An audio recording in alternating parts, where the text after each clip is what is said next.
But I think the development of full artificial intelligence would spell the end of the human race. It's a flying object, and we don't know what it is. I would hope somebody is checking it out. It was a rocket or whatever, but incredibly fast, opposite direction. It was too fast to be an airplane. I'm glad the Pentagon is looking at this, because if it poses a threat, I want them on top of it. Well, the craft generates its own gravitational field. So you said there's lights in the sky? The internet has become the command center for criminals and terrorists. 911, what's your emergency? I need help, please help me! Aliens won't let it happen. You know, that's what we're instructed to say. Roswell, Area 51. Alien kept deep under the ground. 1, 0,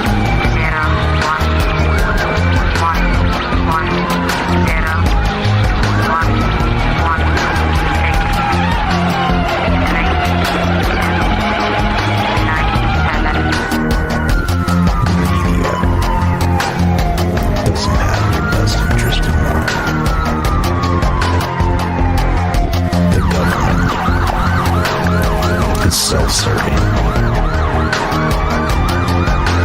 You're here for a reason. You're listening to Troubled Minds Radio.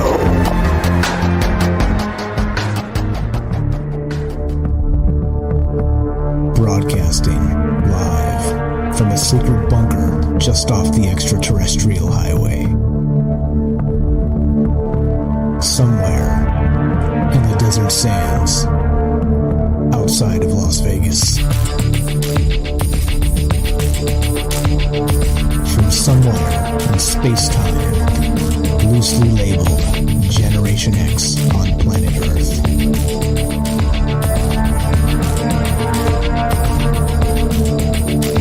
And asking questions of you in earnest into the digital darkness. Good evening and welcome to Troubled Minds Radio. I'm your host, Michael Strange, and hello to all of you who may also have troubled minds.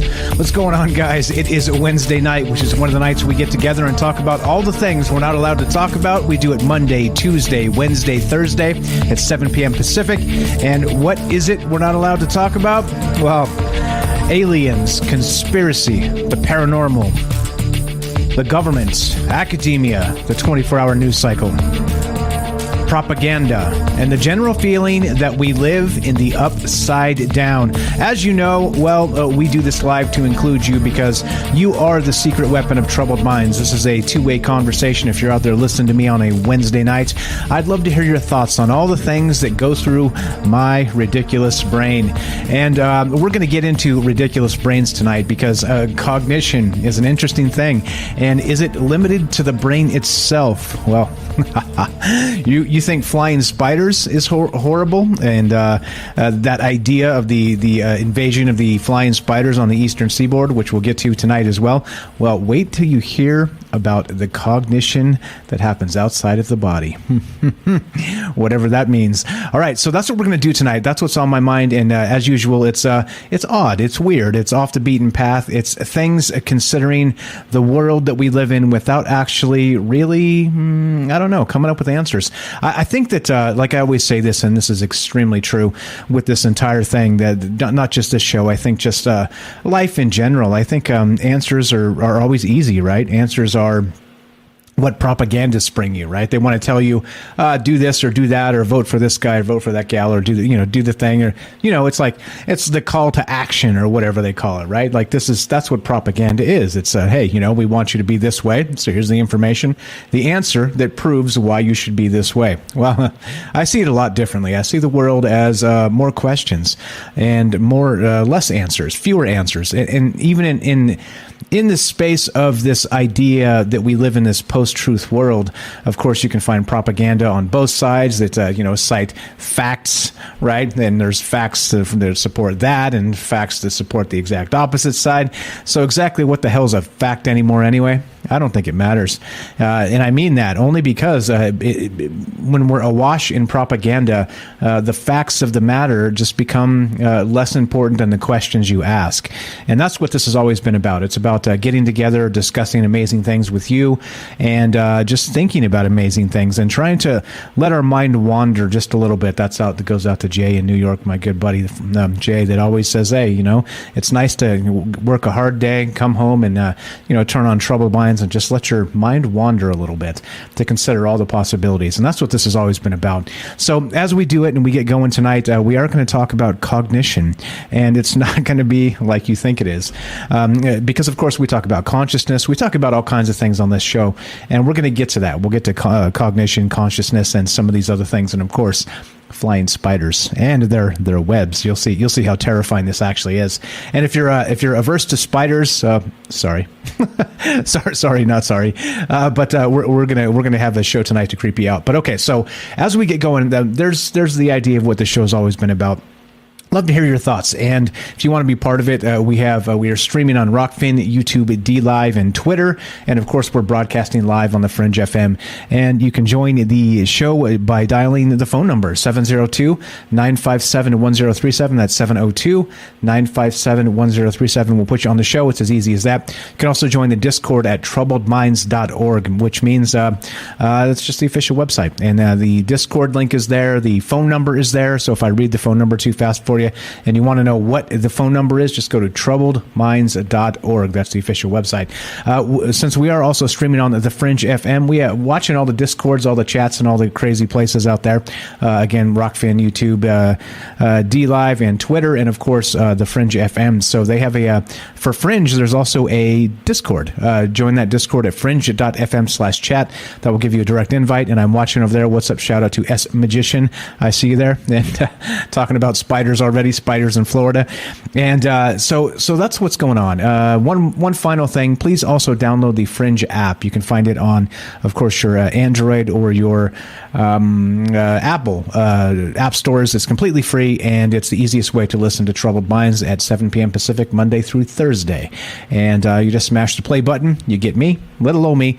You get you and the rest of the Troubled Minds family out there. So there we go. All right. So let's do this. Now, this is one of those ones.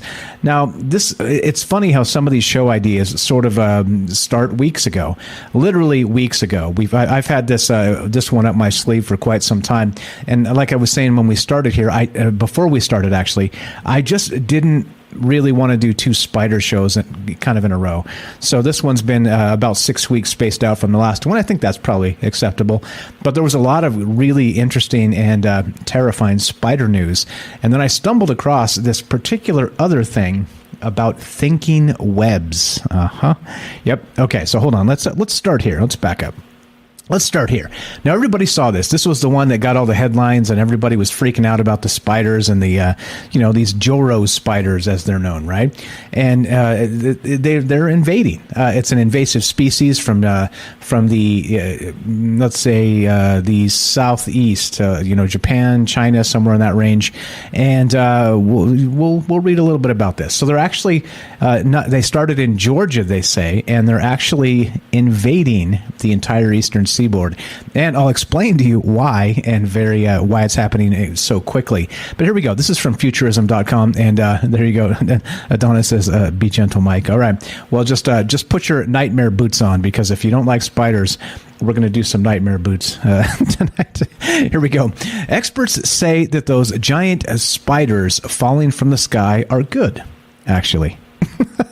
All right, so there you go. I'm going to just let that sink in for a second. And that is correct. Giant spiders falling from the sky. Falling from the sky. All right. But I mean, they're good. They're actually good. This is a good thing. Quote, they are docile, non-threatening, and actually very polite. There you go. That one's for Adonna out there, who's a spider averse. But check this out. This gets even more wild. Here we go. So after news broke that the giant blue, black, and yellow arachnids known as the Joro spider are soon to parachute their way onto the East Coast. That's exactly what it says. People understandably freaked out. But according to science communicator and aspiring arachnologist T. Francis, everyone needs to calm down. You hear that? Just calm down, guys. Everybody calm down. Until I drop the rest of this on you, then freak out. Totally freak out. Here we go. Golden orb weavers like the Joro spider do originate in East Asia, Francis wrote in a Twitter thread, but have already been in the United States for decades. And the Joro spider specifically has been in Georgia and North Carolina since around 2013.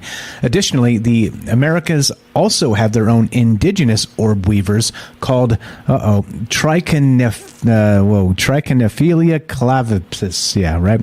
How come they can't make these scientific names just easy to say? This is ridiculous. In any case, that's what they're called, if you can pronounce that, which are more commonly known as golden silk orb weavers. See, that's easy to say. We could do that. And now live everywhere from the southeastern U.S. to Argentina. All right, there's your spiders, okay? So, not only is this type of spider common in North America, Francis wrote, but they're also quite harmless. There you go. That's for you, Donna. These spiders are harmless, all right? But there's another terrifying thing we'll get to. Like I said, it's coming. Don't worry.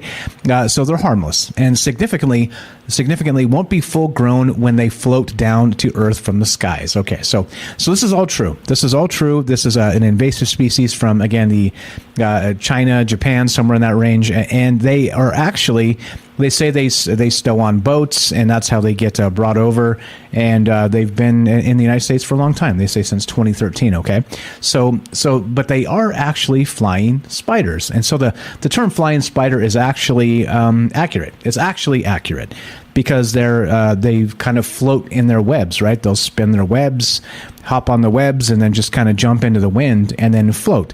I'm sure you guys have seen a flying spider before, right? You guys have seen these things kind of sticking to their webs and doing their thing and floating down from trees or whatever. I've seen them before, and that's in California, so it's not that out of the ordinary. And of course, they do it when they're tiny, okay? Because they're little babies. They, very light mass. The wind grabs the web and just takes it. And takes them to where they're going to live, right? And well, sometimes where they live is your house.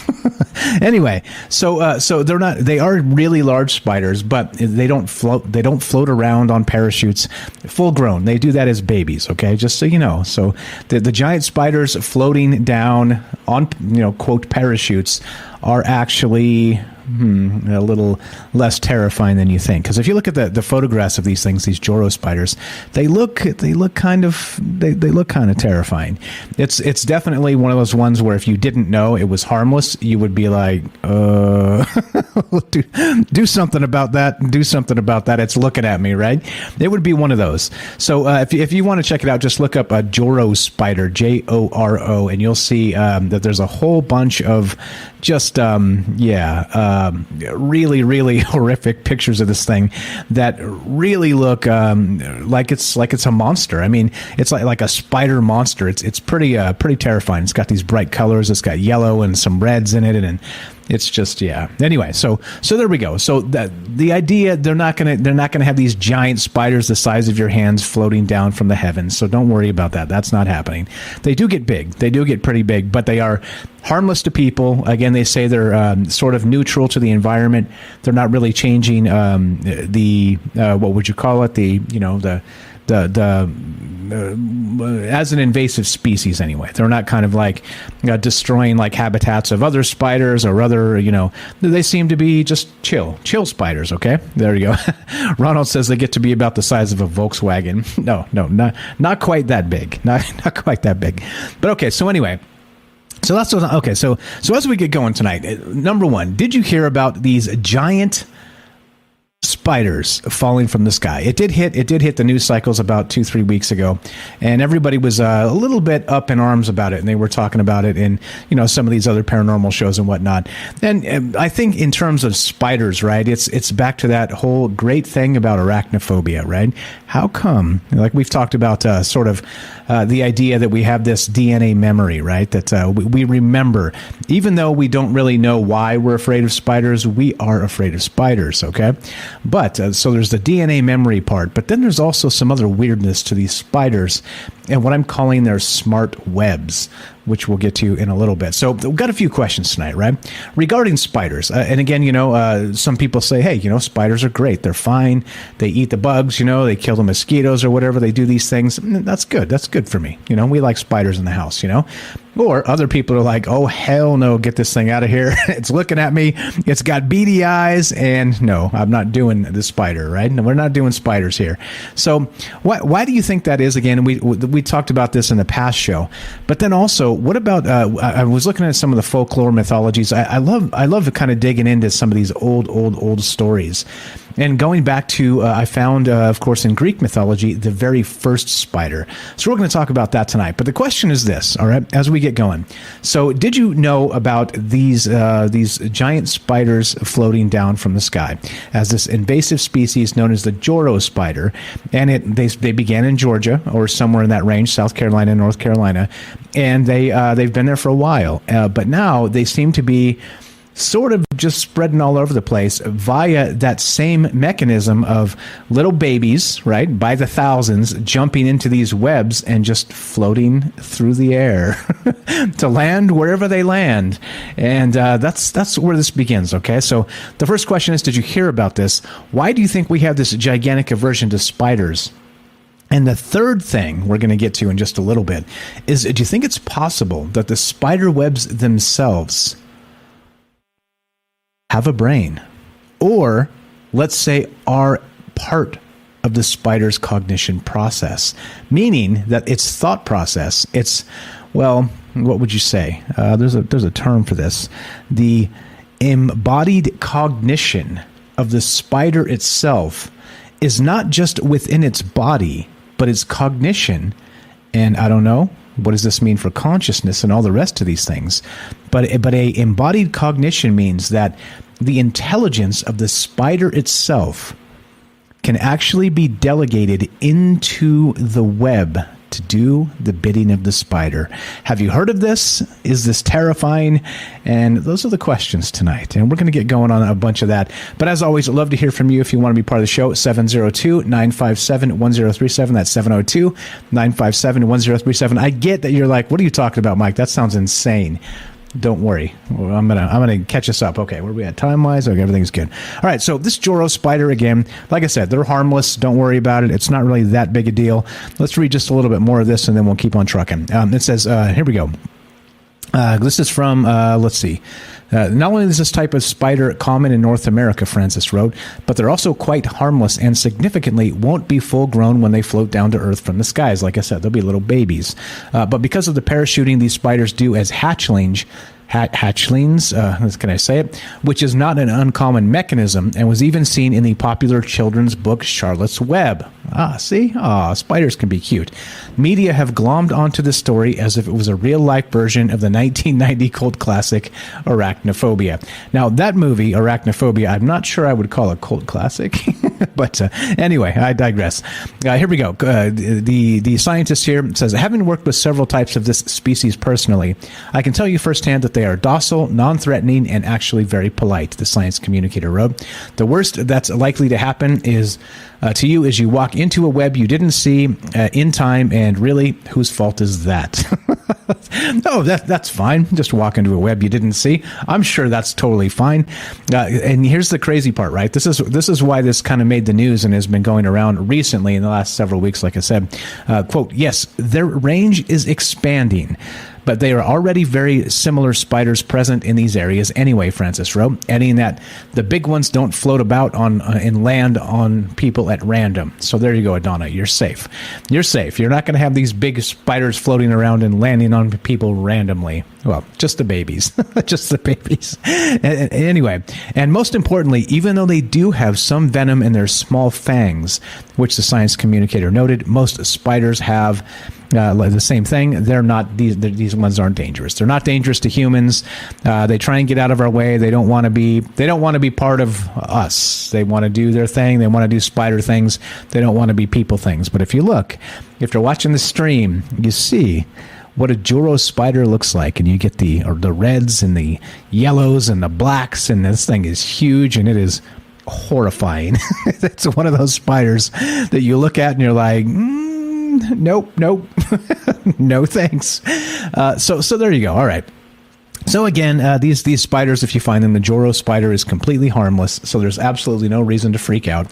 And, well, unless you get one landing on you. So there you go. So that's where we begin tonight. Now, let me get to this idea. I'm just going to tease this just a smidge, and we'll do this as we go. So we're talking about, again, as not just spiders, as this invasion of spiders, and I have to say it. I'm sorry, but I have to say it. This invasion of giant flying spiders on the East Coast, because it's happening. Yes, and I have to put it in those terms because, well, if that doesn't give you nightmares, I'm not sure what will. But then this idea about their thinking webs. Let me just do this real quick. And this is from getpocket.com. And we'll talk about this more as we go. But here's where this gets not just, let's say, interesting, but also gets a little more creepy if you're not into spiders. There you go. The thoughts of a spider web. Spiders appear to offload cognitive tasks to their webs, making them one of a number of species with a mind that isn't fully confined within the head. All right, we'll just leave it at that. What are your thoughts? Hey, look, and by the way, are your thoughts fully confined within your own head? And so I think in terms of this, we'll get to this tonight. And again, this is called this thing is called embodied cognition, or it's called the extended mind thesis. They're not exactly the exact same thing. They're similar, but it's this idea that us and our brain is sort of the central computer of this conscious thought, this conscious actions, but everything around us, it can also be somehow, some way part of that conscious thought, right? Meaning that, let's say, for instance, in this case, a spider and its web. So it's not really describing the spider web as in particularly smart or even sentient for that matter. But it means that the spider somehow, some way has sort of this symbiosis with its web that really it's back to that whole idea of, like a brand new baby spider shouldn't know how to make a perfect web, but they do. And they make a perfect web, and it's like they've never seen one made, and the rest of this stuff, but they do. They pop up and they spin the web and float in the air, and whenever they land, they just make the perfect spider web that'll catch dinner, right? Well, then they started fishing. They started fishing with their web and dropping these actual spider webbed lines down into the ground, just as dangling curtains, right? And when crickets would pass by underneath, they would get grabbed by these things. They'd get stuck. And so the spiders learned to fish, and they would pull up the crickets into the web itself. And so this got the idea thinking of these scientists. It's like, wait a minute. So where did they learn to do this? Was this a situation where, maybe we're talking about thinking spider webs, somehow, some way, where this cognition was locked into the spider itself and this bizarre symbiosis with the web. So, what are your thoughts? If you have, and are your thoughts your own, I guess. So what does it mean for consciousness? What does it mean for people? What does it mean for all these things? I think there's a whole lot of questions here to talk about, a whole lot of things to consider because, why not? Spiders, thinking webs, attack of the flying spiders on the East Coast. I live on the West Coast, by the way, so no attack of the flying spiders over here. What are your thoughts? 702-957-1037. That's 702-957-1037. We'll put you on the show. What do you know about this attack of the flying spiders on the East Coast? And have you ever heard of thinking webs? Love to hear your thoughts. One more time, 702-957-1037. This is Troubled Minds. I'm Michael Strange. Don't go anywhere. More spiders, invasions, and thinking webs when we return. Be right back.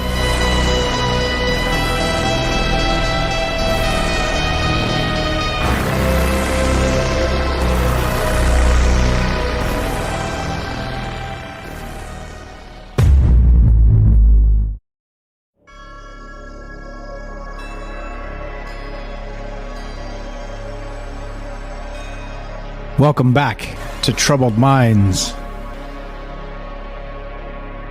I'm your host, Michael Strange, and we are streaming on Rockfin, YouTube, DLive, and Twitter. And we are broadcasting live on the Fringe FM. Tonight, we're talking about giant flying spiders that are invading the East Coast. And not only that, we're talking about the idea that maybe their cognitive ability extends out beyond their own mind and possibly into their spider web itself. Well, if that's not terrifying, you not only can use this spider web as a parachute to float and come down wherever it is you think you should land and live. Well, what about the idea that these spider webs themselves are actually not sentient, let's say, but part of the cognitive ability of the spider itself? So that's what's on my mind tonight. We're going to take it a little bit slow, but so a couple ideas here, all right, as we get going. And like I said, love to hear your thoughts on this. 702-957-1037. Click the Discord link, troubleminds.org. So a few ideas with this, okay? So if that's the case, and there's this idea known as, let's do this, it's called the embodied cognition, okay? And what it means is that as sentient beings, we are not just the product of a thinking mind. We're also the product of an entirely thinking body. And what that means is that we can not only have the brain as a central computer here, as we start to think in terms of, everything comes from the brain, maybe just as this sort of a central nervous system sort of aspect. But we've talked about in the past how there's neurons in the gut, there's neurons in different place in the body that also, right, sort of like your gut has a digestive system that, you know when you've eaten something bad because your stomach immediately tells you. And so there's like thinking, cognition going on in the gut as well. So what's going on with that? And so if we're talking about not just like a thinking organism in terms of the brain body, this whole bit, right? But what about the thinking body itself? And then what happens when that embodied cognition actually steps outside of the body into the environment around it? And that's what we're talking about tonight. And the craziest part about this is you can think of it in terms of, sort of, maybe, we talk about consciousness and what does it mean? How do we even quantify it and all the rest of these things? But if we can somehow, some way use that consciousness as, and maybe consider it as maybe a bubble around us, that the things around us, let's say the tree that happens to be right there, let's say you're standing next to a tree, is that the tree becomes part of that bubble of consciousness. You see what I'm saying? So that's not exactly what they're describing here as this embodied cognition. However, it does sort of get me thinking in terms of a lot of this, right? A lot of this idea of, what does that mean for the spider's web? And so not only are they using it as a parachute to, again, giant spiders falling from the sky on the East Coast, which, again, is not actually happening. That's a clickbait false headline because they do float, and they are spreading super rapidly on the East Coast because they just take to the wind as babies, as hatchlings. They just pop in a little bit of a web and just jump off the tree and float right down to your house or wherever it is they're going to live. And again, these Joro spiders, as they're known, are not dangerous. Okay, these are not dangerous spiders. So if you live in that neck of the woods and you're like, oh geez, this is coming, don't worry, it's not as bad as it seems. So what are your thoughts on this? Let's talk about we'll talk about the Joro spider a little bit. I got some I went back into Greek mythology to find the actual myth of the first spider. So let's do that. We're not going to get any ideas right now about this idea of the cognitive, sort of this embodied cognition of the spider web or the extended mind thesis. I got this, and this is again. So let's make sure we pack this in with some good information. If you guys have never heard this, and let's do this. Let's go to this is actually the story of Arachne. And this was an old Greek myth, and the story of the very first spider. So I got a few clips here. Let's play this. It's not super long, but I want to just make sure that we pack it with not just some scary spiders falling from the sky, but how about the idea of the very first spider according to Greek mythology? So let's play a little bit of this. Again, looking to hear from you if you want to be part of this discussion tonight. We're talking about these giant spiders falling from the sky, and not only that, they're thinking webs. One more time, 702-957-1037. Let's hear this. Not among mortals alone were there contests of skill, nor yet among the gods, like Pan and Apollo. Many sorrows befell men because they grew arrogant in their own devices and coveted divine honors. There was once a great hunter, Orion, who outvied the gods themselves till they took him away from his hunting grounds and set him in the heavens with his sword and belt and his hound at his heels. But at length jealousy invaded even the peaceful arts, and disaster came of spinning. There was a certain maiden of Lydia, Arachne by name, renowned throughout the country for her skill as a weaver. She was as nimble with her fingers as Calypso, that nymph who kept Odysseus for 7 years in her enchanted island. She was as untiring as Penelope, the hero's wife, who wove day after day while she watched for his return. Day in and day out, Arachne wove too. The very nymphs would gather about her loom, naiads from the water and dryads from the trees. Maiden, they would say, shaking the leaves or the foam from their hair in wonder, Pallas Athena must have taught you. Ah, the famous Arachne. Arachne, right, of ancient Greek mythology. And this is the story of the very first spider. And of course, right, you would expect the very first spider to what? Be maybe human? Well, in this case, that's actually the case. And so we have the story of Arachne. And Arachne was one of the most, again, efficient and beautiful weavers of all time, ever, right? Even to the point where she was weaving things that were, let's say, challenging the handiwork of the gods themselves, all right? Very, very, very talented weaver. All right, that's part one. That's what we're talking about tonight. We're talking about spiders, this attack of the flying spiders and their thinking webs. And yeah, there's a thing. We'll get to that as well tonight. Like I said, we're just going to take this nice and slow and make sure we pack in some spider mythology and all the rest of this. But as always, looking to hear your thoughts. Why arachnophobia? Why spiders? Why do they give you that creepy? Why do they have what is known as a thinking web? And there we go. So the story of Arachne begins there. Okay, so we got a couple more clips. Let's play that. And looking to hear from you, 702-957-1037. What's your idea about spiders? And let's hear the rest of this. There's just 4 total clips. It's super short. Bear with me just a moment, please. But this did not please Arachne. She would not acknowledge herself a debtor, even to that goddess who protected all household arts, and by whose grace alone one had any skill in them. I learned not of Athena, said she. If she can weave better, let her come and try. The nymphs shivered at this, and an aged woman who was looking on turned to Arachne. Be more heedful of your words, my daughter, said she. The goddess may pardon you if you ask forgiveness, but do not strive for honors with the immortals. Arachne broke her thread, and the shuttle stopped humming. Keep your counsel, she said. I fear not Athena, no, nor anyone else.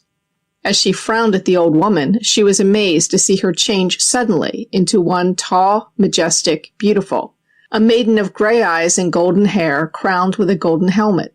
It was Athena herself. The bystanders shrank in fear and reverence. Only Arachne was unawed and held to her foolish boast. As you should be, right? If you're boasting to the gods and describing your level of capability about anything, and said God, him or herself, appears before you, why back down now? You got yourself here, so let's roll with it. So, of course, Athena is the goddess of wisdom, okay? And as a result, is able to do anything, even anything any human can do, because the wisdom comes from Athena herself. But this Arachne, right, was such a weaver of renown that, well, maybe, just maybe, she was such a natural and so good at this that she could challenge the mighty goddess Athena. So here we go. Let's play a little bit more of this, and then we'll keep on trucking. Part 3. There's only 4 parts to this, and this is the story of Arachne. That's right, the very first spider, according to Greek mythology. In silence, the two began to weave, and the nymphs stole nearer, coaxed by the sound of the shuttles that seemed to be humming with delight over the two webs, back and forth like bees. They gazed upon the loom where the goddess stood plying her task, and they saw shapes and images come to bloom out of the wondrous colors, as sunset clouds grow to be living creatures when we watch them. And they saw that the goddess, still merciful, was spinning as a warning for Arachne the pictures of her own triumph over reckless gods and mortals. In one corner of the web, she made a story of her conquest over the sea god Poseidon. For the first king of Athens had promised to dedicate the city to that god who should bestow upon it the most useful gift. Poseidon gave the horse, but Athena gave the olive, means of livelihood, symbol of peace and prosperity, and the city was called after her name. Again, she pictured a vain woman of Troy who had been turned into a crane for disputing the palm of beauty with a goddess. Other corners of the web held similar images, and the whole shone like a rainbow. Okay, so we've got this, they're weaving these gigantic webs now. And not only that, they're weaving these stories into the web itself.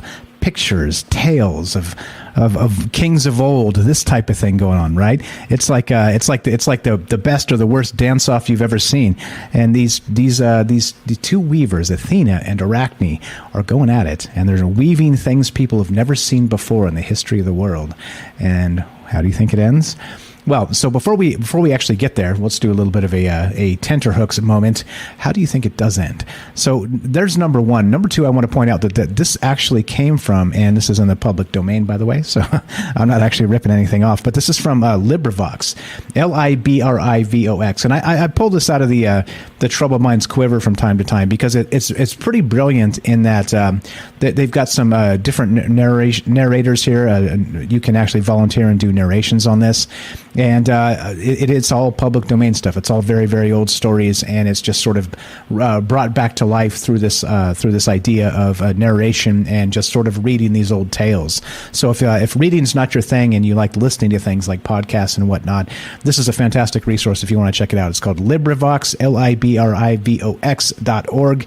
It's got everything. It's got some old Lovecraft on there. It's got all kinds of stuff, and so do check it out if you're into like the old ancient mythologies. They've got them. They've definitely got them. So, all right. So we're still talking about this tonight. They leave you on tenterhooks for what happened to Arachne and her weave off with the goddess Athena. Well, but what about this idea of thinking webs? Okay. So now look at this in terms of now maybe we have the goddess Athena doing her thing and weaving against Arachne. All right. Back in the actual Greek mythology here.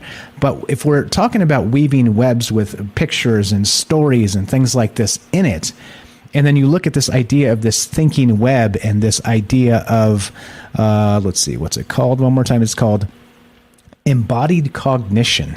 So what's going on here? And it gets me thinking in terms of like we did Indra's web last time when we talked about this, the spider stuff a little bit. But what about in terms of if you can weave tales of renown into a web itself? What's going on with that? Meaning in terms of like a greater consciousness, right? And I think that part of what we're talking about here and part of what we're looking at becomes magical, becomes magic, becomes, I don't know. What happens when you create something with your own hands out of your own mind? And let's say you just take an old piece of wood and you carve it into, I don't know, let's say a replica of the Trojan horse. So that would be your mind's representation of a particular thing, right? So without it, it's just a piece of wood. You see what I'm saying? You've sort of breathed life into that old piece of wood. Well, that's what they're doing here with these webs. And so as it gets down to the nitty-gritty, right, we've got Arachne actually challenging and holding her own against the goddess of wisdom, Athena, back in Greek mythology. And this is how it ends. Looking to hear your thoughts on this, the idea of a thinking web. 702-957-1037. Let's go to part 4. Meanwhile, Arachne, whose head was quite turned with vanity, embroidered her web with stories against the gods, making light of Zeus himself and of Apollo, and portraying them as birds and beasts. But she wove with marvelous skill. The creatures seemed to breathe and speak, yet it was all as fine as the gossamer that you find on the grass before rain. Athena herself was amazed. Not even her wrath at the girl's insolence could wholly overcome her wonder. For an instant she stood entranced. Then she tore the web across, and 3 times she touched Arachne's forehead with her spindle. "Live on, Arachne," she said, "and since it is your glory to weave, you and yours must weave forever." So saying, she sprinkled upon the maiden a certain magical potion. Away went Arachne's beauty. Then her very human form shrank to that of a spider, and so remained. As a spider, she spent all her days weaving and weaving, and you may see something like her handiwork any day among the rafters.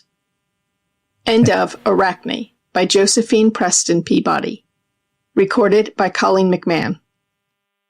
Okay, I thought it was important to leave that last bit, and I could have trimmed it, but great narration by that individual. It's all volunteer stuff to LibriVox. So if you guys are into those old stories that you kind of don't want to dig out an old dusty book and read, they have nice little briefs exactly like that with arachnophobia and things like this. What's up? I see a Crystal Shaman. I have arachnophobia. So Arachne, it was the actual name of this individual, and this was the first spider. And so, of course, this spider, the challenge happened, and Arachne herself challenged the goddess Athena and actually amazed Athena at her skill. And so what did she do? She got turned into a spider by Athena. So there you go. That's we've talked about the ideas. We talked about the last time we did the spider show, again about 6 weeks ago. We talked about the Anansi, that spider, and how they were sort of locking up the stories in the heavens. And the spider had Anansi, which again is sort of a Caribbean or a West African tradition.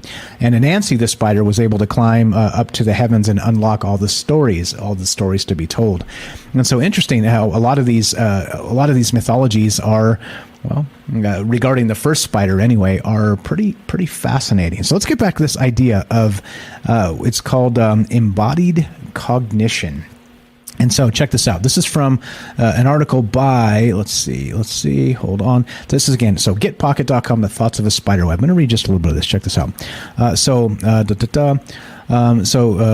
Okay, in 2008, researcher Hilton Japaisu prompted 12 species of orb spiders collected from all over Brazil to go through this transition again. He waited until the spiders wove an ordinary web. Then he snipped its threads so that the silk drooped to where crickets wandered below. Now, he did this manually. When a cricket got hooked, not all the orb spiders could fully pull it up, as a cobweb spider does, but some could. And all at least began to reel it in with their 2 front legs.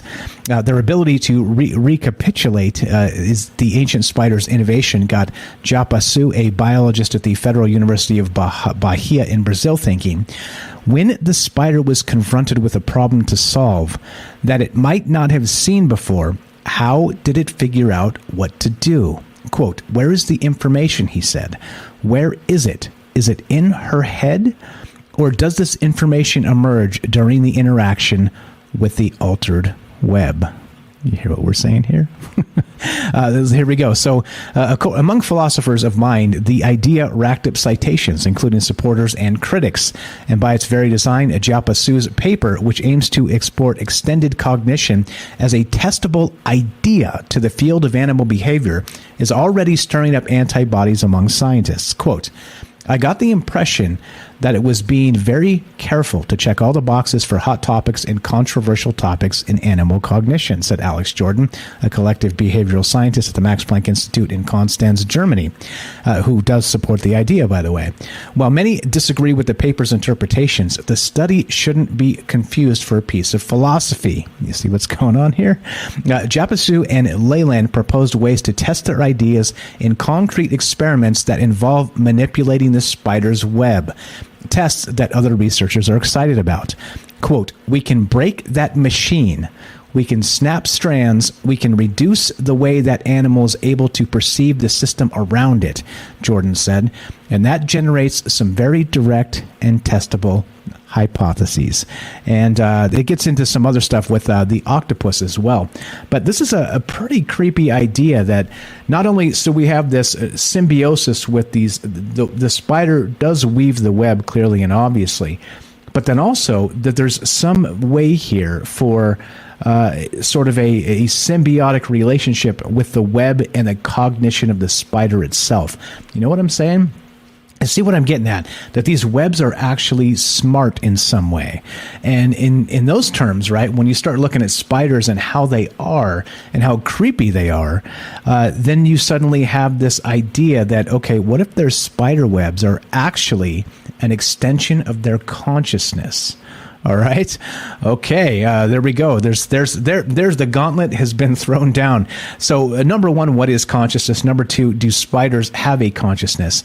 And what happens when you start to have this consciousness maybe extended outside of your own self? The plot thickens. So I don't know. I think there's pretty crazy stuff here. So again, this idea, you can look it up. It's called embodied cognition, and this is what it is. It's the theory that many features of cognition, whether human or otherwise, are shaped by aspects of the entire body of the organism. The features of cognition include high-level mental constructs and performance on various cognitive tasks. The aspects of the body include the motor system, the perceptual system, bodily interactions with the environment, and the assumptions about the world that are built into the structure of the organism. And interesting that when I was reading some of this stuff, I was like, okay, now, so doesn't this seem quite a lot like maybe this is built into a matrix of sorts? Maybe that this idea that not only is our consciousness embedded within us, or these ideas of cognition, and that a spider's web may have its own version of cognition that's sort of an extension of the spider's maybe mind here. I think that it starts to, I don't know, does it scream simulation theory to you? Does it scream that our brains are, again, like we talked about last night with that reverse speech, which was a ton of fun, by the way, that there's something to our brains that we really have no idea what the hell's going on here. And I think that's the craziest part, is that, okay, if you're talking about consciousness in terms of what it may or may not be, well, then we're talking about these non-sentient things as being part of cognition, and even to another degree, I'm adding this second degree, the consciousness of the spider itself. So what do you think about that? It seems Crabapple says, I like spiders, but have killed a couple humongous ones. Yeah, right? And so that's the thing. So not only are we talking about spiders tonight, we're talking about flying spiders. We're talking about an invasion of flying spiders on the East Coast.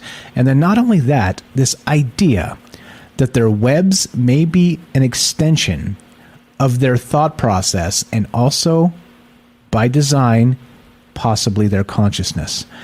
You tell me. I have no idea. This seemed, when I first found this, I was like, no way, really? Like, how is this a thing? But then I guess when you think about it more and more, just because we're conscious in our own body, our own shell, our own golem, clay, homunculus, whatever you want to call the meat suit, right? I think in those terms, I think it's not so difficult to really wonder that there's a consciousness maybe around us, maybe the consciousness bubble, something to that effect. But I don't know. Apparently the spiders are doing it. And so you tell me. You tell me. Love to hear your thoughts on this. We're talking about Attack of the Flying Spiders, and of course, their thinking webs, which seems ridiculous at first, but the more you get into this, the more it seems to track. Love to hear your thoughts. If you want to be part of the show tonight, 702-957-1037. That's 702-957-1037. What about the first spider? What about Arachne weaving against Athena? What about these flying spiders invading the East Coast? And of course, what about their thinking spider webs? Boy, oh boy. Like I said, it seems ridiculous, but it seems to track. 702-957-1037. That's 702-957-1037. This is Troubled Minds. I'm Michael Strange. Don't go anywhere. More Attack of the Flying Spiders, their thinking webs, and your calls when we return. Be right back.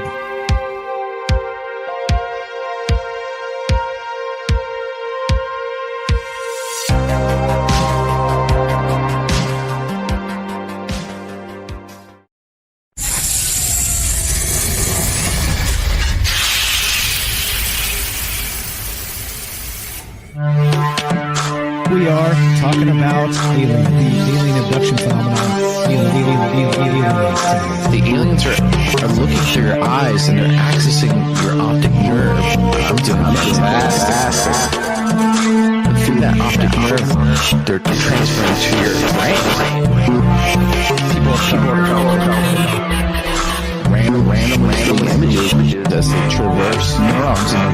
All right, so maybe,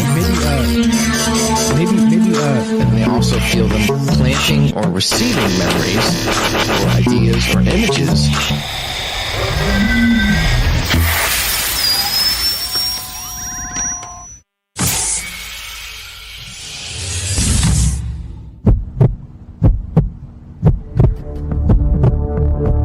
Broadcasting live from a secret bunker just off the extraterrestrial highway. Somewhere in the desert sands outside of Las Vegas. From somewhere in space-time, loosely labeled Generation X on planet Earth.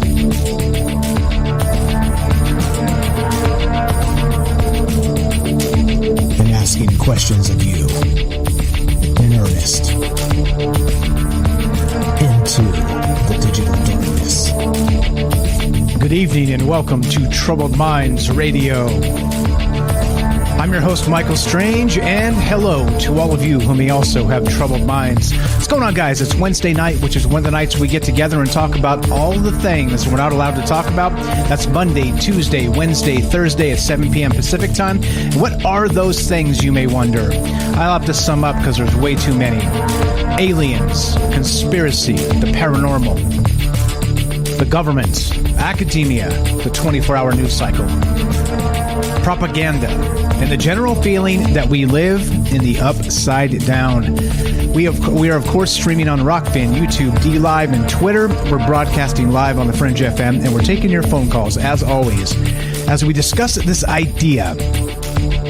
You got it. Not just the invasion of the giant flying spiders of the East Coast, but this other idea of how they have cognition in their spider web itself, meaning part of their sort of overall consciousness is included in the web, and they're doing tests on this scientifically that suggest maybe, just maybe, there's a reciprocal sort of cognition that's happening with the spider and the web itself. And so if that doesn't freak you out in terms of thinking webs, I'm not sure what does. And it kind of kicks me off in a lot of different areas here of things to think about, things to talk about. And first and foremost, of course, would be that idea of like a larger consciousness, and that maybe our consciousness is not maybe built within us, but in maybe a bubble around us. You see what I'm saying? And if that's the case, and you can actually maybe tap into the consciousness of other, maybe even entities that are not, let's say, physical entities that are not maybe even conscious themselves as we would describe them, maybe the chair or maybe things like this, right? It could be, I don't know, an interesting thought here. And the second thing that got me thinking in terms of was, again, the digital background here, if you guys are watching on the stream. What about the idea of a cognitive internet, right? Because, of course, this is the World Wide Web, is it not? We're streaming on the interwebs and doing our thing. And, well, what if the idea branches out further than just consciousness, spider webs, but what if it becomes a digital thing? Love to hear your thoughts. 702-957-1037. That's 702-957-1037. We'll put you on the show. Like I said, we're streaming on Rockfin, YouTube, D-Live, and Twitter, broadcasting live on the Fringe FM, and we are taking your phone calls. Let's go to my good friend James of Salcedo Paranormal. Welcome to Troubled Minds. How are you, sir? I'm good. Great topic here. Thank you. A little bit strange, right? It's hard to wrap your mind around a thinking spider web, okay? And this idea, again, is called embodied cognition. I don't know. Does that creep you out, James? Not really, just because of what you were saying earlier about, do we have this bubble of consciousness around us? It made me think of how in some cases, well, there's basically this, and I forget the name of it now, but there are people that are sensitive enough to pick up on energy that we leave on objects around us, to where it's almost like people, you can pick up images or memories or sounds that are from these different people on objects that they used a lot, or that they were really important to them, like rings, and any number of things. I mean, that even gets back to, in a way, the idea of objects being not even haunted, because it's like a negative term, but having some part of the owner's energy or essence attached to them, even when they're not anywhere near it. Yeah, right. So it kind of sort of slips this into that paranormal realm a little bit, right? I mean, it was like an organic thing created from their own body. So it makes you wonder if there is some sort of, like you're describing, maybe a consciousness to the web itself somehow. And is there sort of that? I mean, it's funny, right? We think in terms of Spider-Man, and his spider sense is tingling, his heightened awareness, right?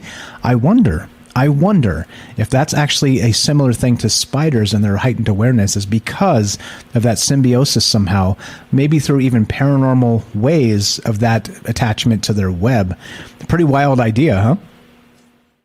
Yes and no. I don't know, maybe that's just me because of the stuff we talk about all the time.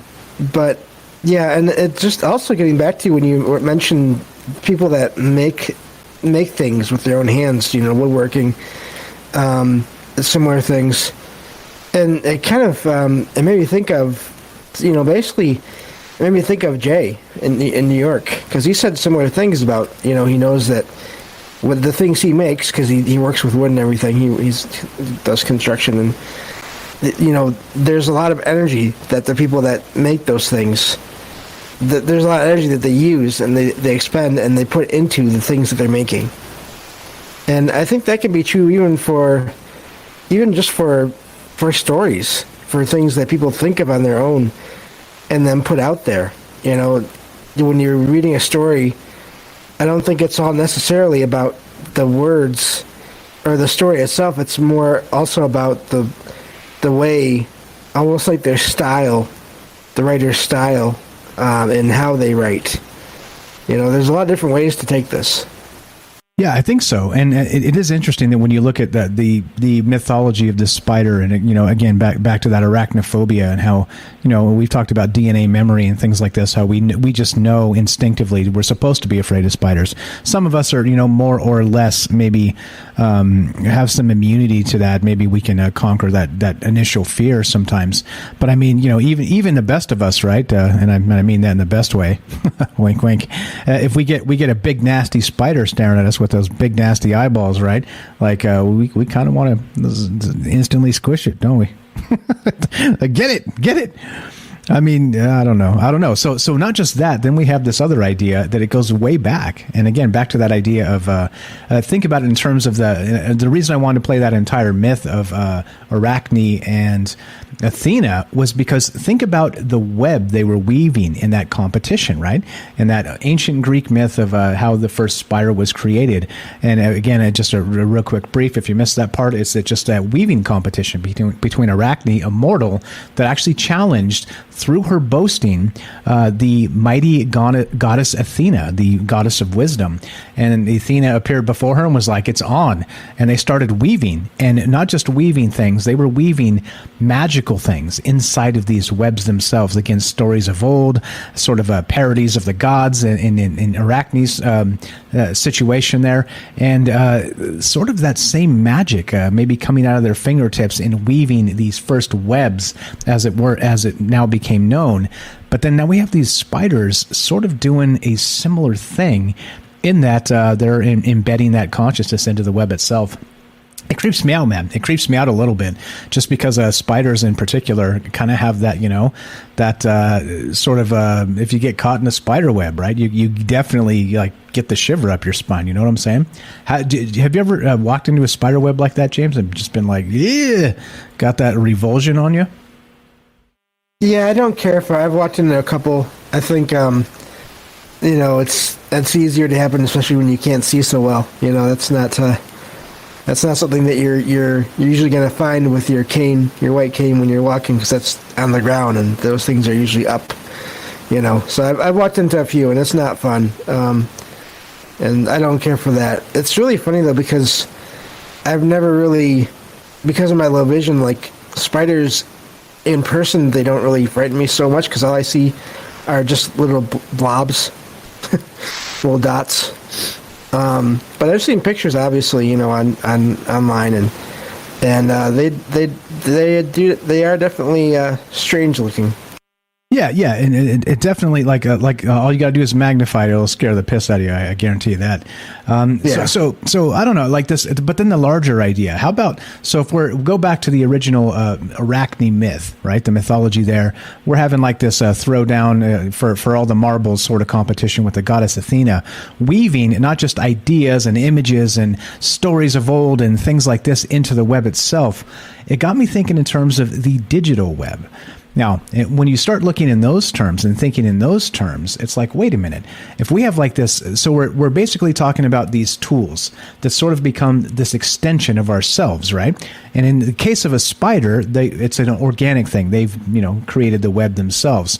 But what about us with all of our computers and all the screens around me and all the things we use to create these things on a daily basis? Do you think there's something to this in terms of maybe that consciousness, that idea of, what's it called, embodied cognition, maybe somehow would reach out into the data, into the interwebs itself, and I don't know, maybe that's the encroachment we're looking for here? What do you think about that one? Well, it's interesting because, in a way, the internet had still had to be created, and it's still being created.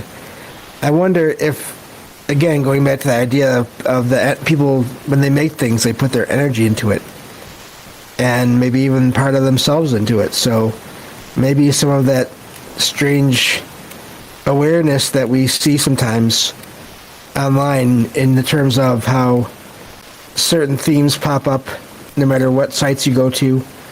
I just had a thing today that happened with my show, just real quick, that was interesting because I had APOC on as a guest, and we each went and found different stories to read on the show. And we didn't tell each other what the stories were.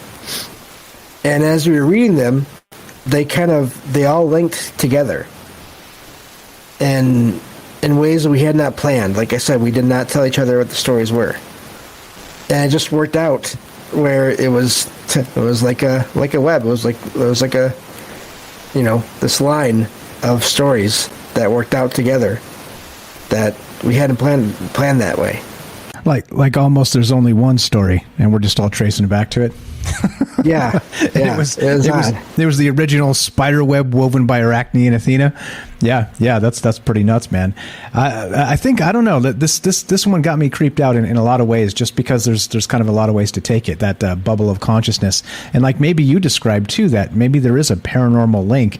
And like I said, you carve a piece of wood, right? The piece of wood was a living thing at some point. And even if it's not when you're carving it up or whatever, it's been dead for 100 years or something, right?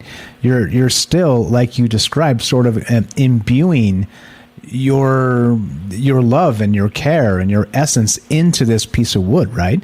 So it does sort of track sort of in that paranormal way that if we're casting spells in those sort of ways to imbue essence or love or time or thoughtfulness or whatever it is into a project or a craft we create, then it seems to track that maybe in that same paranormal way that maybe the spiders are doing something similar.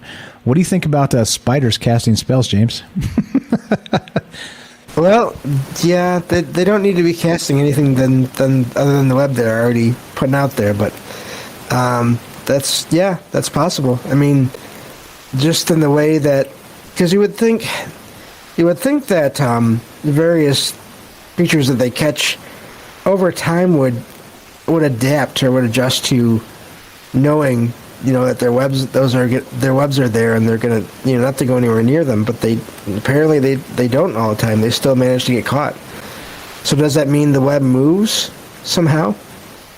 Is that what the consciousness part of it is for? Is to adjust its position somewhat in some cases to catch whatever it is that the spider is going to eventually have to eat. I mean, it's that's what I wonder about that.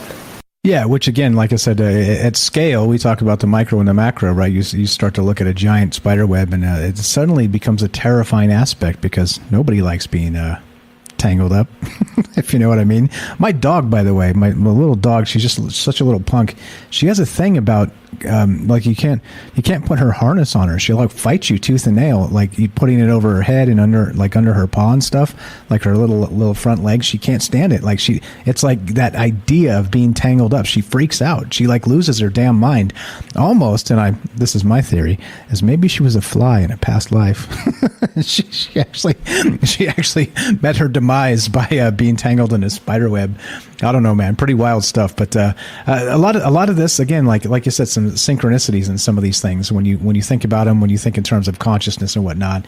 Amazing stuff. As always, James, I appreciate you so much bailing me out. You do it on a nightly basis here, and I can't thank you enough. You're the best, brother. Oh, no problem. Great topic, and can't wait to hear what everybody else thinks about this. Right on. James here, a good friend of mine, has a podcast called Salcedo Paranormal. Check it out. Links in the description down below. And he goes 5 nights a week, talks about spooky stuff. He's doing book reviews. He's talked Lovecraft. He's doing a series of mountains and their paranormal aspects with Jennifer on Fridays. And so go check it out. Go give James some love, and appreciate it very much, my friend. Thanks for hanging out, and catch you soon. Yep, have a good night. You too. Thank you very much. Still talking about this Attack of the Flying Spiders, and what about the idea of thinking webs? This thing called embodied cognition. What does it mean? Is it possible that somehow, some way, our consciousness is not just tangled up in our brain and ourselves, but somehow really extends out past us into maybe even inanimate objects?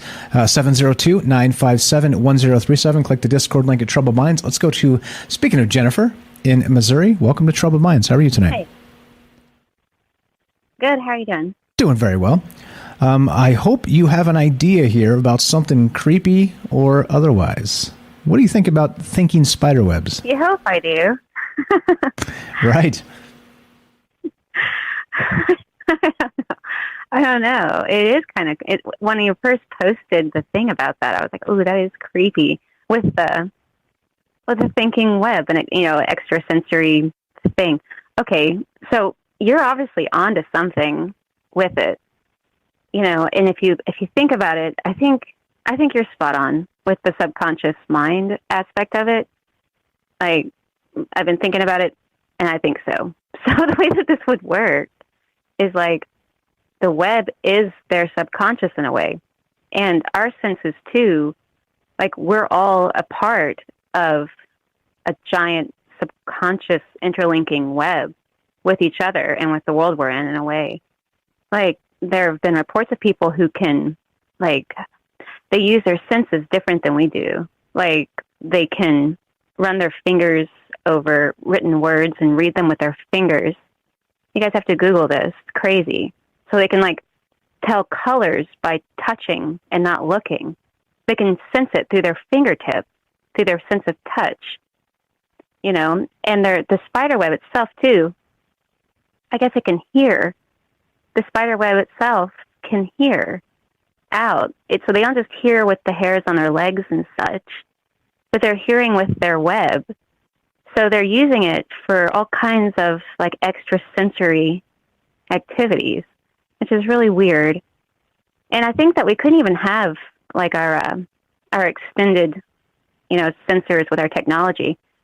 Or maybe we could, I don't know, but I think that we're very much inspired by looking at spiders and how they create their environments. And our internet itself, like our technology, the way that it works, it's almost like there's a giant spider somewhere that's like created the interwebs.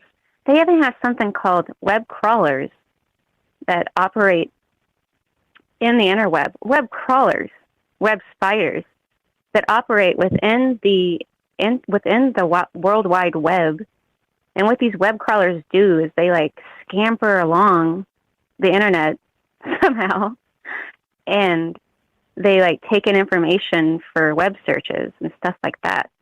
So they've taken this whole concept of the subconscious, and then back to the subconscious thing. When you think about the fact that what we're talking about last night with the reverse speech thing, though that was very interesting, to expand on that a little bit more. I mean, like what James was saying about, somehow things just kind of lined up. And people say that all the time with synchronicity and everything, things just kind of lined up, like how we all get to where we're at anyway in life. Like it's part of some kind of bigger scope plan, you know, like with the idea of the weaving of the fates, and that there might be some aspect of divinity that is represented somehow by the spider creature itself in nature. Because we see these reflections of divinity in nature, or, you know, we try to capture when we see something in nature, which all of it kind of seems to be, but you know, like when we make these specific things like, you know, idols or something. And it's almost like in Hinduism, I guess they talk about how the Maya is like a spider's web. It's like what keeps, like the spider is at the center and everything else is on the outside of the web being felt by it. But like, you can't really, it comes to you and you don't really come to it. And it can sense from, I mean, like the idea of the subconscious, whatever this divinity might be that's created everything, it's sensing it all from the entirety all at once. Like a spider doesn't just sense it. Like it senses it before it even hits its web. Like it smells and feels everything before it even gets to the web. Like it can hear you walking across your floor before you even get to it. Like it's using that in such a way. And if our own reality is affected this way, if it's not affected this way, but you know, like if our own reality is structured like that, where whatever is, or even ourselves, if our subconscious mind has no limit, or we don't know the limits of it, and we don't. If it's, you know, if I'm, you know, like, what kind of, I mentioned it's kind of repetitive, but like remote viewing and things like that, where people are somehow knowing things when they shouldn't, when they can't know it, you know, like, or like almost when you know somebody's fixing to say something before they say it, there's no reason you should know that, you know. So I don't know, it's very interesting. And I think you're drawn to bring it up because we know that there's some interconnectedness between all of us and everything else going on. I'm not saying the singularity thing, you know, but that we're all a part of some fabric. You know, like people say that analogy too a lot of times. I'm going to put my feelers out. You know, and the moment you do that, you do find something. You usually do. Like if you put your feelers out, you find what you were looking for. And I think it's very It is. It's very creepy. Great stuff as always, Jennifer. I appreciate the phone call. We're out of time. Jennifer here has a YouTube channel. Please check it out. Brilliant stuff from her as always. Links in the description. Go give her a follow. Thank you for the phone call, Jennifer. Thanks for listening. Amazing stuff as always. Have a great night. Thank you very much. 702-957-1037 and click the Discord link at troubleminds.org. What do you think about this idea of a World Wide Web that is not, well, connected to the web? Or is it? Love to hear your thoughts. This is Troubled Minds. I'm Michael Strange. We're talking about, the attack of the flying spiders and, of course, their thinking webs. Be right back. More after the break.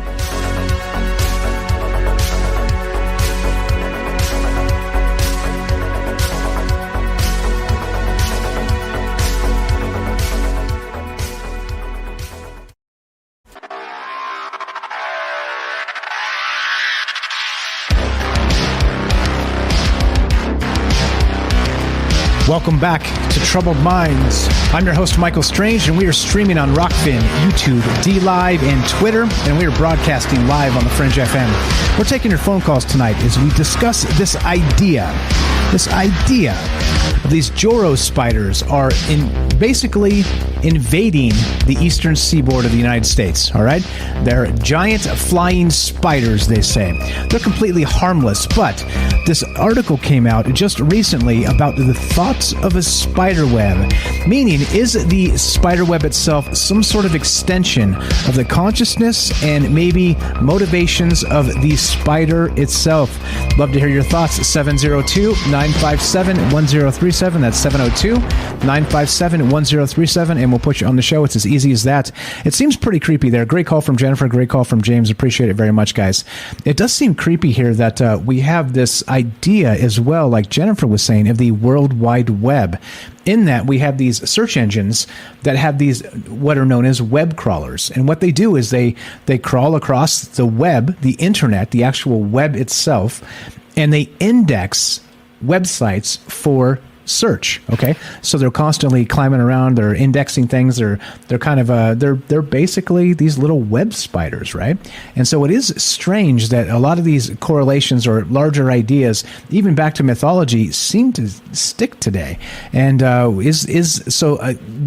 further extension of that, is there some sort of bizarre consciousness to, let's say, the consciousness of the person and their tools and their reciprocity of those things? See, I said it. But I don't know. And if that's the case, then are we having this reciprocal sort of thing happening with our consciousness and these web crawlers themselves? I have no idea.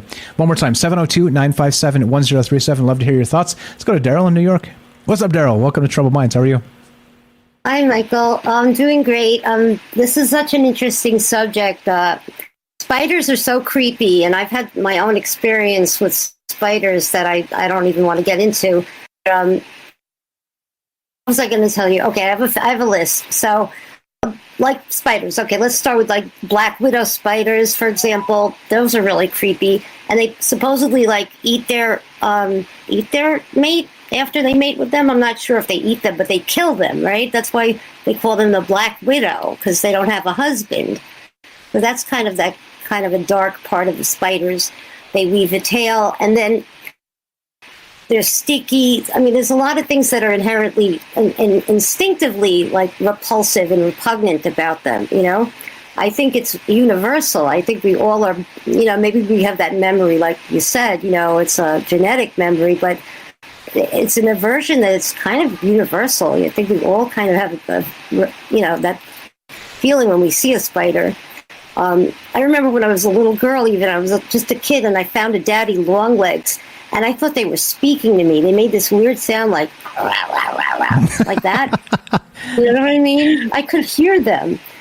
They creeped me out. I couldn't stand daddy long legs. They were so creepy, and kids would take their legs off. I wouldn't touch them. I mean, that was so awful. To have like a daddy long legs without the legs, it didn't matter, with or without legs, I was still afraid of them. But I wanted to say something because I was listening to a program today on Dr. Ardis, and there was a woman there. They were both very biblical and religious, and she was talking about how she makes movies and she does a lot of good things and good deeds for the earth, and God always somehow shows her the way. And she was telling this story about how to teach farmers how to get their land back, because they've spoiled their land with insecticides and pesticides and this fertilizers, and how to make your own fertilizer and how to re-till the earth, and then how the earth pays you back, because the earth, like there's worms that'll till the soil, and they have to rotate the soil, and like to keep your soil fertile you have to kind of keep it wet and keep the worms, and then not always plant the same vegetables to keep a variety, and then all the vegetables work together with the land that has minerals that we need for nourishment, and it's all connected, and all the birds and the bees and whatever, the irrigation, the pollination, the food that we eat, and we're all somehow connected, in the trees in the ground, and getting back into the earth. There's all a tangled, network and webs, and we're all kind of codependent, and that relationship is very important in this planet. I think we all have a relationship with the earth, basically, and with each other, and with species, and even spiders, as disgusting as they are, have a purpose. Not that we appreciate them, but I'm sure they're maybe they keep the bugs at a certain population. It's a balance, the balance of nature, and how we have to appreciate that.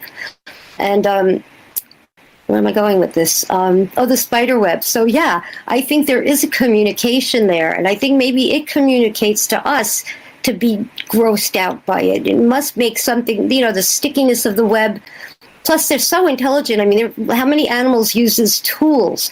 That's a tool. I mean, that's an art. They have like this secret, like, amazing thing that they can spin silk and make these webs that are so, ornate and perfect and symmetrical and, geometrically amazing, and that sacred geometry that they have inherent in them. They just are born and they make a web. So they're quite amazing creatures when you think about it, that uses tools like we do. Like monkeys can use a tool, and how many, animals really use tools? That shows their intelligence, I guess. Would you say? Yeah, great takes there, and I think that's kind of what I was getting at as well. Is that if we're talking about tools, right, and sort of like James was also describing, like sort of embedding our essence into something we create, like you said, maybe a hammer, and monkeys can use tools, and we birds are using tools. They're using sticks to dip in to get the insects, and there's a whole lot of this stuff going on in like the most basic, like crude sense of the word tool. But then we have computers, and we have jet airplanes, and we have we got all kinds of space shuttles. I mean, and so the question becomes, right? So if you can embed something like that same sort of symbiosis to a tool, and in this case with the spider and the web, it's an organic thing. It's created from their body. So it doesn't seem ridiculous to suggest that there is a part of a consciousness attached to that somehow. It is super weird, but it seems also right. I don't know. It's pretty wild. Like you said, like when you're walking through the house, they know you're there. Like they know from the vibrations, right? They can hear, they can see, just based on the web. Not only know you're there, they know if you killed a spider in another room. I got to tell you, I've been attacked in another room when I did something in a different room to get the spiders eradicated, and not always with a spray that they could smell. Sometimes it was a glue trap or something, sometimes it was something, very clever.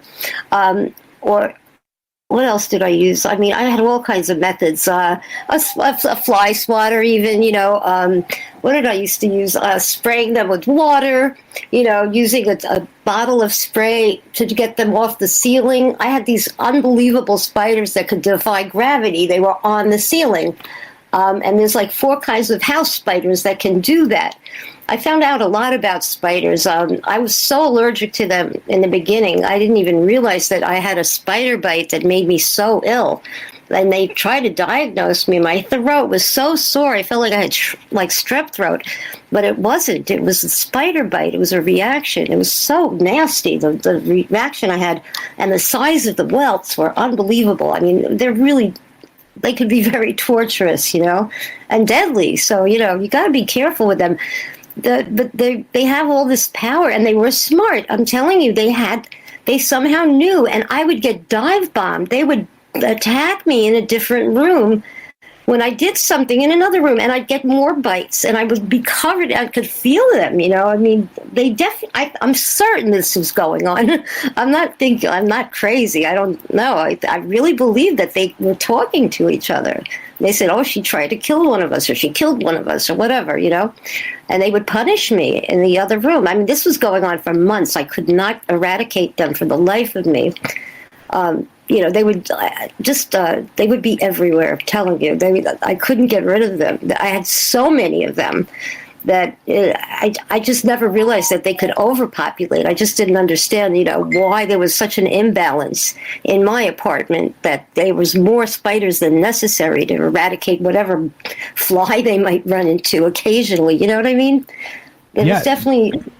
Yeah, I wonder too. I wonder if there is some sort of. I mean, we know that when you like cut a plant, that they've measured these sort of inaudible screams that happen from these plants, and maybe this is the type of thing that's happening when maybe a spider's in distress. Maybe they're doing things like this, and so it puts them all on alert. I could see something like that happening easily, right?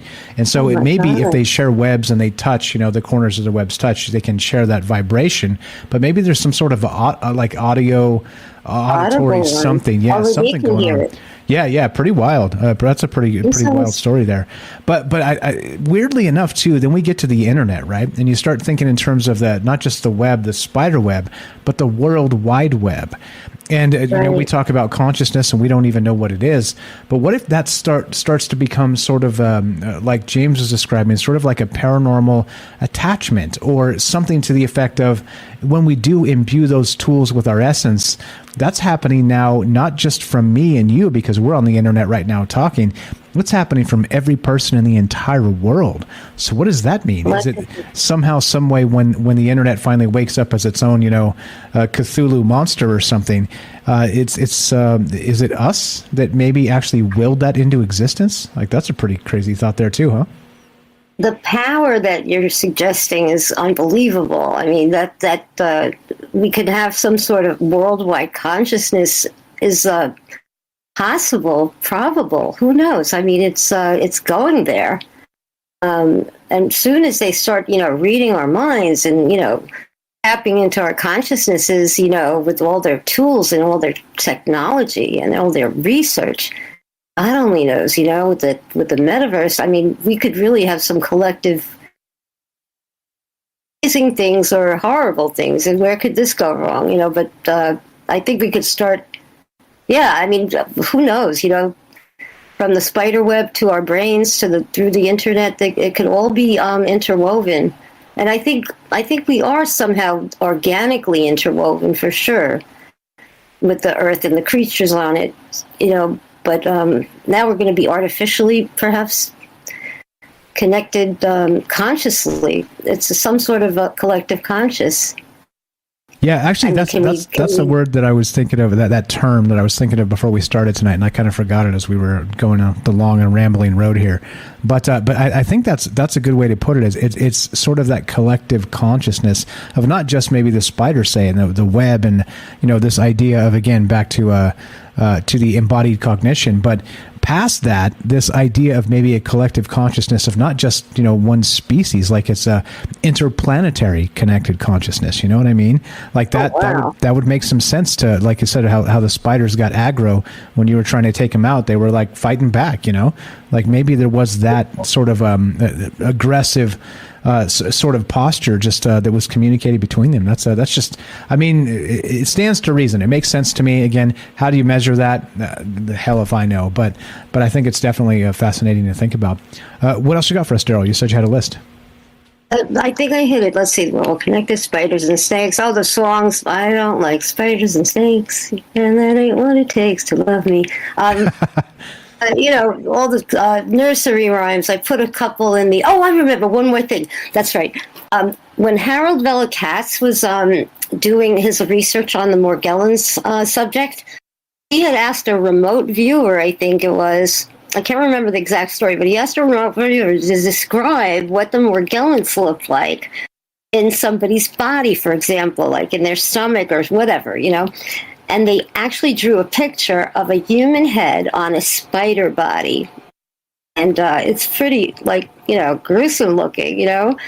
That can you imagine, like, the fly, you know, stuck on a human body, a human head on a spider body. But that's how we, like, the Morgellons kind of thing is kind of like spidery and very sticky and very web-like. You know, there was something very Morgellon-y about a spider, that it has some sort of spider qualities. Maybe it does have some spider DNA in it. I wouldn't be surprised if it was, you know, something that we're pretty sure was man-made. We believe that Morgellons is some sort of organic, inorganic kind of creation that can self-replicate, that somehow, you know, had some weird DNA put in it. And we think some of it was from a spider. So just saying. Exactly. Just to go back to the Morgellons thing, you know. Exactly. A couple things we're going to get to in just a sec here, but I won't, that you prompted me that I've actually have prepared. But the idea of the spider and like the human head on a spider, or this like hybrid spider human thing, we'll get to that. The Joro spider itself actually has a Japanese mythological beginning as well. So we'll talk about that, and that's where it gets its name. Talk about that in just a sec. But everybody, please give Daryl a follow. She's got a YouTube channel, and scroll down. It's links in the description. She's got a YouTube channel where she sings in English and French, and she does a karaoke several times a week. You can catch that on the Discord. You can join that at troubledminds.org. Click the Discord link, but do scroll down. Links in the description. It says follow Daryl here. Please give Daryl some love. Thank you so much. Stay there, Daryl. I got a poem I'm going to play for you. A poem I'm going to play for you, and then I'll talk about this this spider hybrid people in just a sec, okay? Appreciate the call very much. Thank you, thank you. Have a fantastic night. All right, here we go. Stay right there. This one's for Daryl. I'm going to play this so she can hear. So this is from Walt Whitman, and I got this again from from LibriVox again. There's links in the description. But listen to this. Daryl prompted me because I have this spider poem. Listen here. A noiseless, patient spider. I marked where on a little promontory it stood isolated. Marked how to explore the vacant, vast surrounding. It launched forth filament, filament, filament out of itself, ever unreeling them, ever tirelessly speeding them. And you, O my soul, where you stand, surrounded, detached, in measureless oceans of space, ceaselessly musing, venturing, throwing, seeking the spheres to connect them, till the bridge you will need be formed, till the ductile anchor hold, till the gossamer thread you fling catch somewhere. Oh, my soul. And that is from Walt Whitman, and it's called A Noiseless, Patient Spider. And again, that's from LibriVox, and that's in the public domain.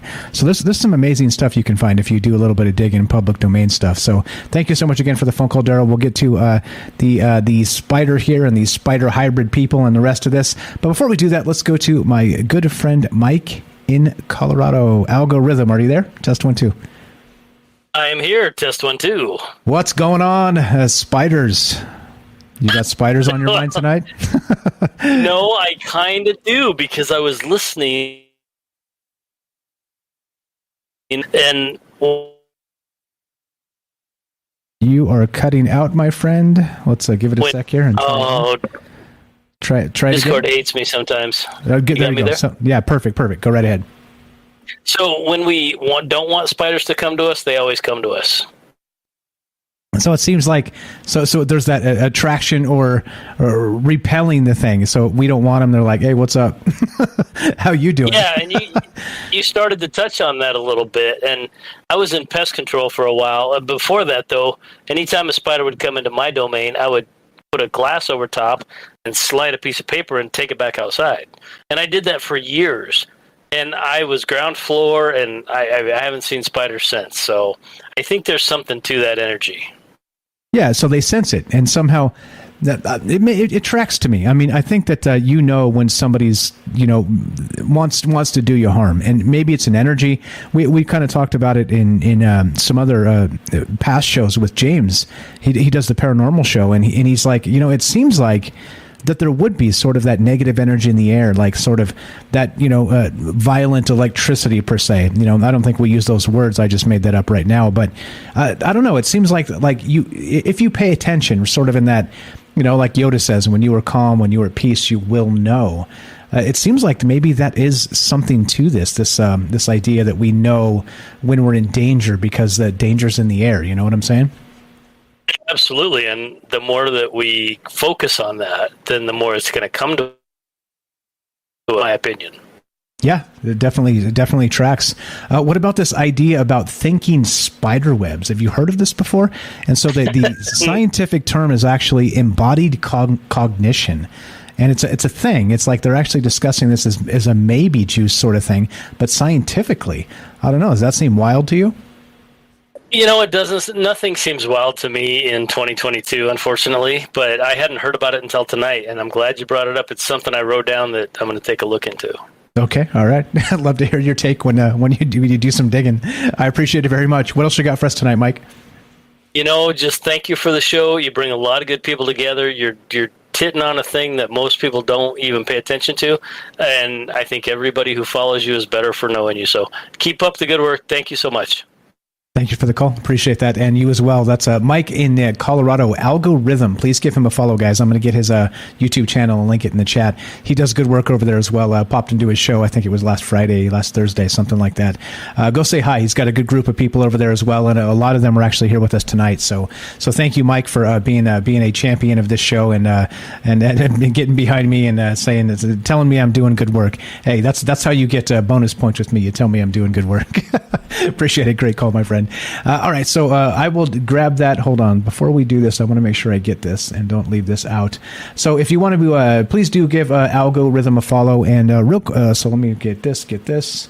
I will put this in the chat. We're running out of time. Hold on. Check this out. I want to just do this real fast before we wind up the radio hour here. Now, there's this thing, actually. So we talked about arachne tonight, but then there's this other thing regarding the Joro spider, Joro, right? That's the actual the name of this spider that's actually invading the East Coast. But it actually comes from this Japanese myth called Jorogumo, and it's short for just Joro. And the craziest part is that wouldn't you believe it, that renowned for their size, their vividly beautiful colors. We're talking about the actual spider and the large and strong webs they weave. The beautiful Jorogumo are also famous for the cruel destruction they wreak on young men. Written with the modern kanji, their name means entangling bride. However, these characters were added much later to cover up the original meaning of Jorogumo, which means whore spider. Interesting. But this is pretty cool. We'll get into this as we go tonight. But it is a shape-changing spider that was trying to entrap young virile men. Oh boy. All right. So thanks again for hanging out with us tonight. Thanks for all the amazing phone calls. Like I said, you guys bail me out on a nightly basis. I can't say thank you enough. And let me do this as we're doing this. So you guys know the drill, right? We go Monday through Thursday at 7 p.m. Pacific and just try and talk about things that other people aren't thinking about. And I think that's really what it is. That's really what all this is let's talk about some things that people just really haven't really considered yet or spent a ton of time considering. And if you've heard something brand new on my show that you're like, I've never heard of that. Good. That's exactly what I want. Exactly what I want. There's Algorithm's channel. Please give him a follow. Linked it in the chat.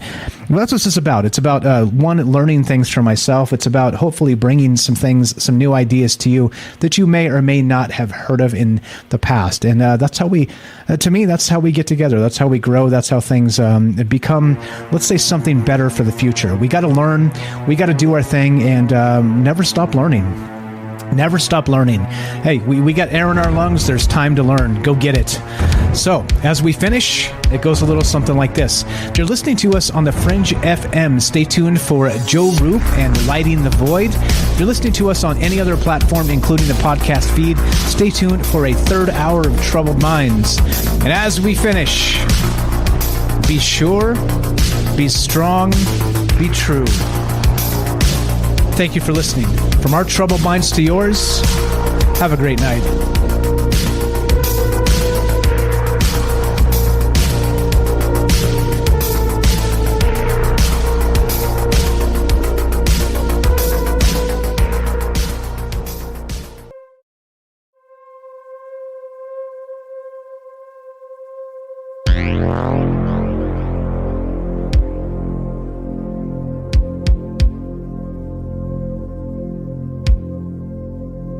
Ah, that radio timing. Damn, I'm good. Right at 9 o'clock on the dot. Bing! Off the radio. All right, so what we're going to do, like I said, we got some other stuff to talk about here, which I'll get into. We'll play that Walt Whitman again if you want to hear it. We got mythology. We got this idea of thinking webs. We've got this idea of embodied cognition. What about, how do spiders know? Well, what do they know? And is their web helping them figure it out? Love to hear your thoughts on this as we go tonight. Thank you so much for all the amazing calls so far. That would be James, Jennifer, Daryl, and Algorithm. Give all of them a follow. Links are in the description down below. You can find their channels. Please give them some love, and thank you so much for bailing me out every damn night. Again, just trying to throw some fun, novel ideas out there and think about things people aren't thinking about. And you guys save me every single night, and I can't say thank you enough. So third hour's for you. If you guys are interested in this conversation, what about thinking spider webs? What about this idea of embodied cognition? What about this idea of the Joro spiders invading the East Coast? 702-957-1037. Don't go anywhere. 2-minute break. More Troubled Minds on the way. Be right back.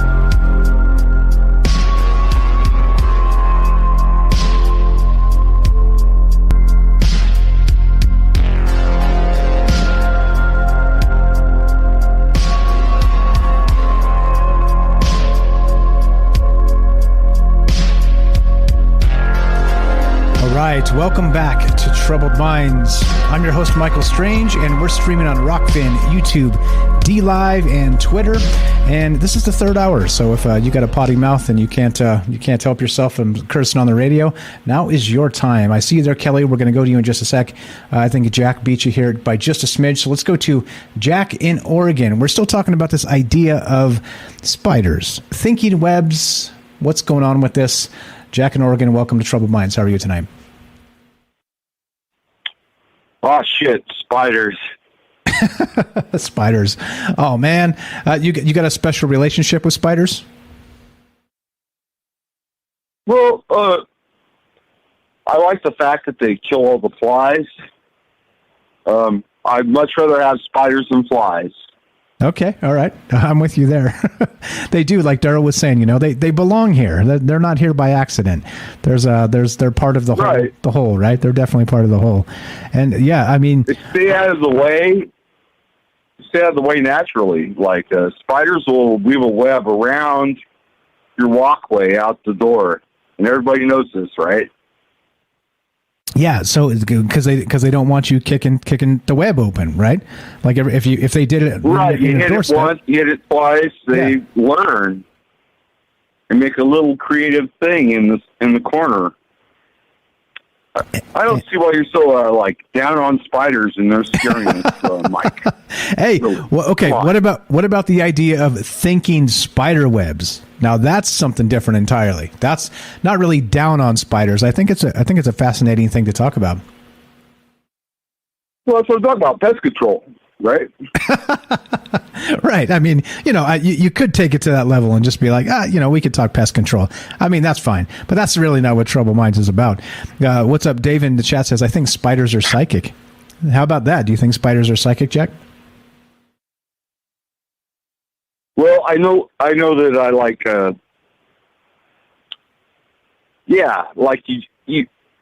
you can, am I in a spider web right now? After you walk through a spider web and you're like, oh, yep, I'm in a spider web, and you can feel it. It helps to be like bald and stuff too. Because it doesn't get stuck in your hair? The spider doesn't stick to your hair? Yeah, it's like every morning almost. All right, fair enough. So what do you think about the mythology of spiders here, arachnophobia, and all the rest of this? What are your other thoughts, my friend? I get it. Spiders are just spiders, but it is Troubled Minds after all, so we're kind of trying to look at it from some different ways. As you know, you're not new here. All right. Well, if I think back, I remember back in the late 80s, early 90s. Anyways, they had a writer's strike on television. And all the comedy writers, all the drama writers, all the writers went on strike. And then instead of resolving the strike and coming to terms and stuff, what happened was they went to reality television. And the Apprentice and all that kind of stuff. And now here we are. There we are. Well, hey, I think there's some interesting narratives that really. I really had a lot of sympathy with the union and the writers on strike at that time. It's over now, I understand, but anyways, spiders are super scary, Mike. Yes, they are. Yes, indeed they are, sir. All right. So you do have a special relationship with spiders, and you do like that they stay out of the way. I dig it. So thinking. Love your show. Love your show. Thank you. I appreciate the call, my friend. Always a pleasure. Thanks for calling. Thanks for being part of this. Ciao. Have a great night. There you go. That's Jack in Oregon. Good stuff. Appreciate all the phone calls, guys. We're talking about this idea again. We're going to get to Joro. Sorry, how do I say this? Joro Gumo. We'll get back to Joro Gumo in a sec, and which is actually the base of this spider, these Joro spider. Okay, which again is invading the East Coast. All right. And so the Joro spider, we'll get to that, a Japanese sort of tradition in just a moment, the mythology that names this spider. But before we do that, we're taking your phone calls, 702-957-1037. That's 702-957-1037. Click the Discord link at Troubled Minds, and you can be on the show just like this. So let's go to Kelly. Kelly in Colorado. What's up, brother? How are you tonight? Good evening, Michael. How you doing? Hey, okay, my man. Just talking crazy shit, spiders and smart webs. What's on your mind, my man? Yeah, it's interesting. I like spiders myself, due to the fact, my native side of my culture, right, is we believe in different things. You're like with the spiders, it's with anything. You live cohesively with nature, right? But you don't kill a spider in your house, kind of like what what's the name was saying earlier? The other guy was from Colorado. Mike. Right. It's true. If you what you do is you just capture the spider and throw them outside. Kind of let them know. That's letting them know that you don't want them in the house. Right. If you try to smash them, and it's the thing, they're of course. I believe that they would start attacking you and stuff like that too, because that lets them know that if there's going to be an issue in there. But most of the time they're in there, we believe that they're protectors, right? You leave a lot of people like gardeners, they live, cohesively with them, and you can use them in their, in your gardening, keep other insects, other pests outside your house. They're very interesting arachnids, almost like an animal instead of an arachnid, because they can capture, like, with their webs, they can capture birds, lizards, snakes, bigger creatures than them, big ones, fish, all that. Pretty crazy to see someone when they're capturing fish, but yeah, I believe that it's an extension. It's like anything else, within the universe, or within the world or the universe that we live in. It's all connected, right? Their web is. Now, I believe that because it's kind of like the same thing with the theory they have. It's not a theory. It's they did a testing with like the native people when like the hair, the length of the hair. It's an extension of the nervous system, they believe. For a lot of the better trackers, they were using them in the army, the Native Americans, for trackers, but then they wanted to integrate them, so they shaved their heads. And the natives, they were using some of the trackers. They said they couldn't do it anymore. They didn't have they didn't have the ability to reach out anymore. That's more or less, reaching out with your feelings, or like, someone else was talking about, like, you get that feeling, what they call the gut feeling, kind of same thing. You can, your body will aware you of what's going on before it even, that it's even happening, or before, kind of like reading, seeing into like scraying, seeing into the future. Yeah, that makes some sense to me too. The weirdness with the spider webs is that I don't know, being smart. a lot of ways to go with that. Again, we talked about Indra's web in the past here, right? It's sort of the web of the universe, right? Sort of a galactic web. But then also, right, you could take it to technology, like Jennifer was saying, in those web crawlers. And that's exactly what they're doing. They're indexing websites so that Google has databases of these websites, what they determine them to be. And if you're talking about like magic on the internet, wink, wink, if you know what I mean, like for censorship, the one who's collecting all the data, the things that are doing it, are these actual web crawlers. They're on every website. If it's indexed by Google, it's been crawled by their crawlers. Pretty wild stuff, huh? When you look at not just the mythology, spider stuff, like you described there, but then also this maybe sort of other idea of a technological web. Seems pretty bizarre. Seems pretty amazing, if you ask me. Yeah, I mean, just like I think they're taking, obviously they're taking a note out of that because, spiders are be known as cleaners. They clean up all the stuff that's in the house. Like if you let them live in there, they're not really going to bother you. They don't attack people. That's not what they do. Well, I mean, most people get, spider bites and stuff like that, though. They might jump on you, but you know what I mean? That's more of a self-defense thing. Most people get bitten at night, and that's because they're crawling around. And if you try to roll on them or something, yeah, they're going to, protect themselves and bite you. But most of the times, they're not going to, I mean? They're just, they can bite you, but, there's be a reason. You can just, get rid of them that way, just show them that, you don't want them in there, in that house. But unless you're, unless you're like living next to a field or a forest, man, that's going to be harder to take care of something like that. That's like how it was in some of the areas here in Colorado. They're just there, or like when I was stationed in Maryland, with all those trees and everything, man, we had always had different types of spiders too. But with the spiders too, man, even like what's interesting about them is that, they can make their webs, more sticky or less sticky. The strength, the flexibility for those things. It's got to be some kind of an extension, kind of a smart. You know what I mean? It's I wouldn't say smart. Well, it'd have to be smart, but like it's an extension of themselves. When they spread all that stuff out, and some spiders actually too. The cohesiveness too with like there's some tarantulas that keep frogs as pets. The frogs will keep the ants and stuff off the spider eggs. And the spiders protect the frogs, from.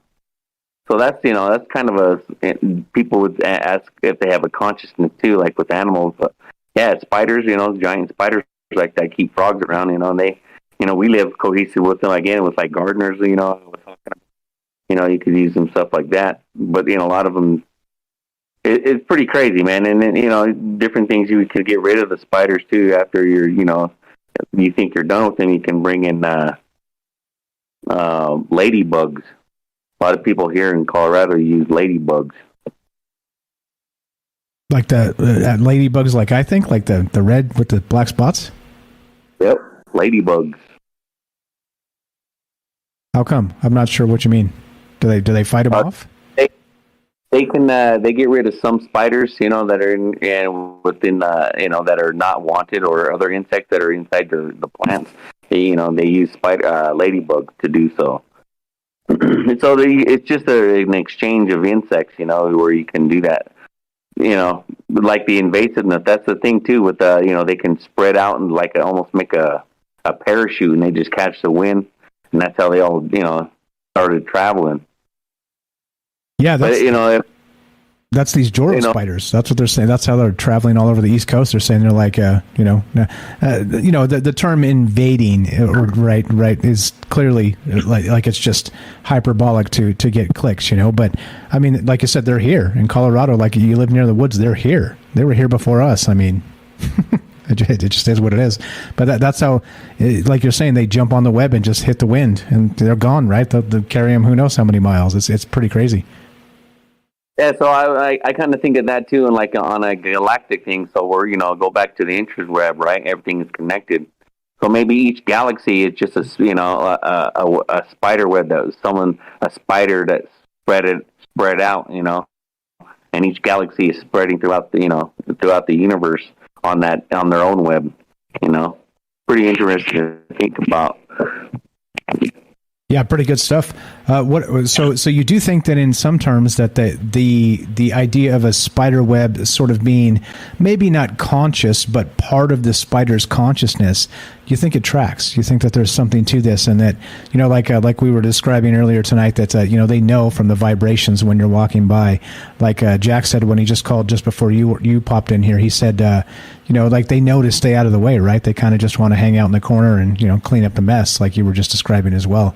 But what about this idea that these webs are an extension of maybe that consciousness? I mean, we talk about our consciousness in, like Jennifer said as well, is not being part of just ourself, not part of the meat suit. Maybe it kind of goes to, into the dream world, or it goes into a remote viewing and things like this. But I don't know. What do you think regarding that? And the web itself is part of their, not really like alive and thinking, but part of their conscious process. You know what I mean? Yeah, I believe that. That's what I was kind of explaining earlier. But like, it's interesting too, because how far can it go? So I'm going to give an example. Is like, say, you're outside, you have spiders outside. There's some that I just keep around. I know they're big, they're huge garden spiders, right? But you want to kind of keep those ones around. They keep like the bigger pests, or, moths and all that other shit around that are flying around. But what's interesting, they're all nocturnal, so they come out, obviously, they spin their web. Some of them eat their web, they can swallow their web back or like return it back to where they're, from their rear end, but most of them, will eat it and they can reuse that, the web for it. But if you ever notice in the morning, if you were to walk outside, and when people say they walk into a web, it's mostly just one string, one little piece. And that's what they're doing. They're stringing, to let them know that, hey, they know that humans are walking by, and they can know when to scurry off, because if they're carrying their consciousness way out, that's pretty amazing. You know what I mean? Because it's just, you're just walking into that one string. That's letting them know before you're getting to them, like their big web or something where they're at, to let them know that, hey, someone's coming. I need to get out of here. Yeah, sort of like a tripwire, right? Like they would set it up as literally like a booby trap. It's a waster. It's out there just exactly for when something comes through. They can kind of just go get cover for a second, and then maybe go put it back when big monster like us passes by, right? Yeah, it's pretty wild. And then everything that shakes, right? Again, every little vibration they're picking up, they know all of those things. And I don't know. It's a pretty amazing thing. And the allegory that goes with the spider web, and like you said, the Indra's web and the galactic. Then you got the stuff with the internet itself and the web crawlers. It doesn't seem like this stuff's kind of an accident, does it? Yeah, maybe we go back to these primordial. We talk about the primordial gods and primordial black holes, but I wonder how far back the spider actually goes. If it was one of the first sort of critters that caught the attention of mankind, you know what I mean? Oh yeah, I mean, some of that. If you really think about that too, kind of thinking about that, when you guys were talking about like how in the human consciousness, or people freak out about it as soon as they see one, that could just be passed down. But if you would imagine, the planet Earth back then, just like with, it's kind of like that King Kong movie that they showed where, they were on that, on Kong Island, right? It's not with Godzilla, but the other one. And they're like getting swallowed up by all these insects, spiders and all kinds of shit. They're trying to shoot them. That would be exactly that. That's how I would imagine an arachnid that, back then, because everything was bigger back then. So, I mean, we probably can never find one unless, you probably, I don't know, because it dissolves easier. It's not like bones or anything like from a dinosaur. But to try to find something that huge, man, holy shit. Yeah, I really don't have my deal is mostly with snakes, I don't care for those things. Spiders ain't too bad until they get to a certain size, and like those, like big enough to eat you. Like Ronald said, the size of a Volkswagen, right? Now we got a problem when a spider gets that big. Yeah, man. Even those giant tarantulas in South America, those get up to about like a foot in diameter, man. I don't know. And they can spit their hairs off their legs for an defensive thing. Which if those things get on your skin, it's really irritable. Or even in your eyes, you're screwed. But man, yeah, I'd pass. No double, no thanks. I'll have to find some way to do a snake show just for you, my man. See if we can give you nightmares. What else you got for us tonight? What are the thoughts on this, my man? I don't know, man. That's about it. I just wanted to throw that in because, most people don't be so much, I don't know. I think it's more like, obviously it's, Hollywood. Hollywood dramatize everything, For me, I live tried to live cohesive with those things because, again, they're not really there to mess with you. They're just there to check shit out, Yeah, just take care of doing their thing, their spider thing. Exactly. All right, appreciate it, my man. Kelly here in Colorado, longtime friend of the show, and thank you for listening. Thanks for the call. Always a pleasure, my friend. All right, man. Take it easy. Thanks. You too. Have a great night. Yeah, James says Nancy, the trickster god from Africa. Last show, actually, the last time we did a spider show was about 6 weeks ago. Like I said, I don't like to do them too close to each other, but what can you do? Too much good spider stuff in the news. You got to do another spider show. But we did talk about Nancy, the trickster god from Africa, and that whole mythos, which is pretty cool. But we're going to move on to this one now because this is exactly where we got tonight. This is the Joro spider, all right? And this is from, again, looking to hear from you guys tonight. Third hour is for you, 702-957-1037. I do have a little bit more to get to, so I'll keep on trucking here, but love to hear your thoughts, of course. What about this idea of a smart thinking spider web? Do you think it's part of their consciousness somehow?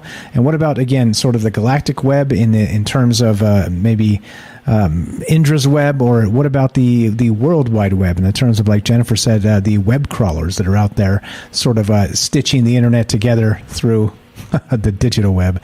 Pretty wild stuff. But what started us tonight was this idea that this is from Futurism. Experts say that those giant spiders falling from the sky are good, actually. And these things they're falling from the sky. They're the little hatchlings jump in the web and float in the air and, end up wherever they end up. And that's cool. That's fine, right? I got no problem with that. But the idea that if there's these huge things that are the size of the palm of your hand are falling from the sky, we have a different story, don't we? I think it might be mass bedlam. But this spider is named the Joro spider, all right? Joro. And the reason for that, here we go, actually. That's this giant spider, blah, blah, blah, blah, blah. Let's go to this. Now, I thought this was pretty interesting, and it got its name from this. I started this before we got off the fringe there. Joro Gumo, and I'm probably saying that wrong because it's a Japanese name. Read just a little bit of this. This is pretty good. Translation here is entangling bride, or alternatively, horror spider, WHORE, just like it sounds. Habitat, of course, cities, towns, rural areas, forests, and caves. Diet, young, virile men. There it is. Appearance. Now, this is the actual, I actually incorrectly said earlier this is the spider. This was the actual appearance of this sort of ancient spider spirit. Now, listen to this. By the way, shout out to Beezy. What's up, Beezy? Says first time being here. Was hooked on the reverse speech yesterday. Appreciate you showing up. Thanks for hanging out with us. Thanks for digging the show. Let's go to this. Appearance. In Japan, some spiders are known to possess amazing supernatural powers. One of these is the Jorogumo, known as the Golden Orb Weaver in English. The Jorogumo is the most well-known of the arachnid yokai, Y-O-K-A-I, and found all over the Japanese archipelago except for the northern island of Hokkaido, Hokkaido. Their body size averages between 2 to 3 centimeters long, but they can grow much larger. Some are massive enough to catch and eat small birds, like Kelly was saying, right? They'll eat even mammals and birds and fish and things like this, right? But check it out. This is the supernatural power version of the Jorogumo. Renowned for their size, their vividly beautiful colors, and the large and strong webs they weave, the beautiful Jorogumo are also famous for the cruel destruction they wreak on young men. Written with the modern kanji, their name means entangling bride. However, these characters were added much later to cover up the original meaning of Jorogumo, horror spider. So the behavior, it says they live. The Jorogumo live solitary lives, both as spiders and as yokai. When a golden orb weaver reaches 400 years of age, now check this out. This is where it gets good. 400 years old, it develops magical powers and begins to feed on human prey instead of insects. Jorogumo make their nests in caves, forests, or empty houses in towns. Possessing a cunning intelligence and a cold heart, they see humans as nothing more than insects to feed on. They are skillful deceivers and powerful shapeshifters, usually appearing as young, sexy, and stunningly beautiful women. Jorogumo's favorite prey are young, handsome men looking for love or other favors. Wink, wink. When a Jorogumo spots a man she desires, she lures him into her home with promises of affection. He is never seen again. Jorogumo spin silk threads strong enough to ensnare a grown man so that he cannot escape. They also have the powerful venom that can slowly weaken a man day by day, allowing the spider to savor her victim's long and painful death. Jorogumo can control other lesser spiders, even employing fire-breathing spiders to burn down the homes of any suspicious meddlers. Uh-oh. That's what Daryl was saying. They are such skillful predators that a Jorogumo can operate like this for years and years, even in the middle of a busy city, piling up hundreds of desiccated skeletons of foolish young men. And there you go. I find it interesting. This is from yokai.com. I'm going to link this if you guys want to check it out. And what's up, APOC? I don't like this story, Mike. A different bedtime story. There you go. If you want to read that, you can have your. There you go. Yep. Nope. Sorry. Yeah. There's your bedtime story. If it's going to give you a nightmare, well, you're welcome. You're definitely welcome. All right. So again, third hours for you. What do you guys think? You got comments on this Jorogumo, and what is this? And so this Joro spider that was actually invading the East Coast, right? Floating in the wind, and as hatchlings, of course, not as spiders the size of your palm. They are all over the East Coast now. Again, they started in Georgia, South Carolina, North Carolina, somewhere right in there, and they ended up sort of all the way up the eastern seaboard, they said. So that's what's going on. So the Jorogumo is this sort of ancient demon spider. Once they reach 400 years old, again, they gain supernatural powers, and pretty good stuff. I don't know. Your thoughts on this? So I thought it was fascinating that this is where the actual name comes from, the Joro spider, Joro. And of course, it's Japanese, and they we don't pronounce Japanese well because that's just the way we are, and you can't speak all the languages, can you? And so I don't know. So what's your thought on that? Like, we've talked about sort of the idea of like spider hybrid, this sort of thing, but in this case, right, we're talking about a trickster spirit, right? This is very much like the skinwalker, things like this, like they've described. Excuse me, is that they end up with these shapeshifters, right? And the shapeshifters, of course, use different forms to lure people in or scare people away or whatever it is they want, as this sort of archetype of the trickster spirit. So pretty good stuff. I don't know. This I thought it was pretty fascinating that not only do we have a couple of spider stories here with the Jorogumo, but then also that story of Arachne and Athena and the weaving of the web there. So pretty good stuff. And how the first spider was created back as far as ancient Greece and their mythology is concerned. So Loki too. I did come across that looking for some spiders. There's some really good actual websites I came across as well. So there's Arachne. What's this good one? Hold on. There's a really good one here. It's called godchecker.com. Godchecker. This is pretty cool. It's got all kinds of stuff you can look up. So in Aztec mythology, by the way, you think I don't go deep? I go deep in this, guys. I was looking. So Aztec mythology, they've got a spider, an unnamed, unknown goddess, right? And they think her name is Teotihuacan, just like the pyramid, right? She comes to you on speculation. This is straight from the Aztec mythology Godchecker website. Her real name is unknown, and her identical likenesses come from murals and carvings found at Tenochtitlan from some classic period. The name Teotihuacan is bandied about by scholars, but what do they know? It is self-inflicted knowledge, or have they drunk from the fountain of knowledge?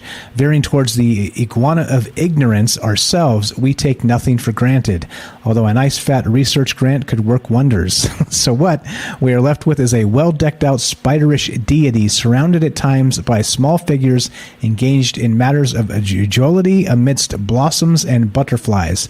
Is this her lunch? And I don't know who the hell wrote this. I guess Peter J. Allen and Chaz Saunders. They need some editing help. But the iguana of ignorance. Iguana of ignorance. But yeah, there's a lot here, right? Unknown spider goddesses. And you see the depiction over here on the right side. Pretty wild stuff.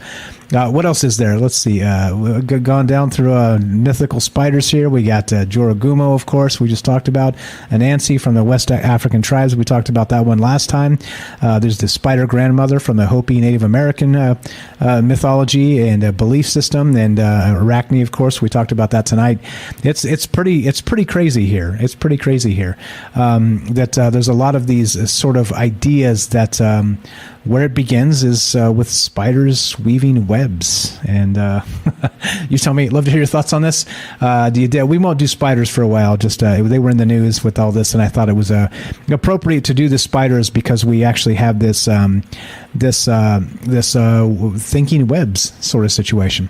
So back to that. I don't know. What do you guys think? You think it is too much, the idea of embodied cognition and extended mind thesis? Let's read some of this too as well. So you guys, Mike, you woven this one tight. What's up, Bernays? Here we go. So in philosophy of mind, the extended mind thesis says that the mind does not exclusively reside in the brain or even the body, but extends into the physical world. The extended mind theory proposes that some objects in the external environment can be part of a cognitive process and in that way function as extensions of the mind itself. Examples of such objects are written calculations, a diary, or a PC, the computer, right? In general, it concerns objects that store information. The extended mind thesis considers the mind to encompass every level of cognition, including a physical level. So the extended mind thesis was proposed by Andy Clark and David Chalmers in The Extended Mind, written in 1998. They describe the idea as an active externalism based on the active role of the environment in driving cognitive processes. For the matter of personal identity, the extended mind thesis has the implication that some parts of a person's identity can be determined by their environment. You see what's going on here? You see what I'm talking about? Now, and not only that, so if we're talking about, again, in terms of written calculations, a diary, or a personal computer, that's kind of what I was alluding to earlier, that this extended mind thesis means that we are not just, us, we are also the things around us. And interesting how that symmetry kind of is or is not. And yeah, I don't know. Pretty wild stuff. So what are your thoughts on this? Extended mind thesis, 702-957-1037. I see you there, Matt. Let's go to Matt in California. Welcome to Troubled Minds, my friend. How are you? Hey, what's up, Mike? Just chilling, man. I'm talking about crazy shit per usual. Once the sun goes down, Troubled Minds comes up, talks about crazy shit. What do you think about this, the thinking webs and the spider mythologies and all the rest? Yeah, I think I want to say that I think we need to find a balance between the spiritual and the mundane. That's like the goal. And right now, we're way out of whack, where, everyone's more focused on the material world. And so I always talk about these kind of things like auras and chakras and stuff.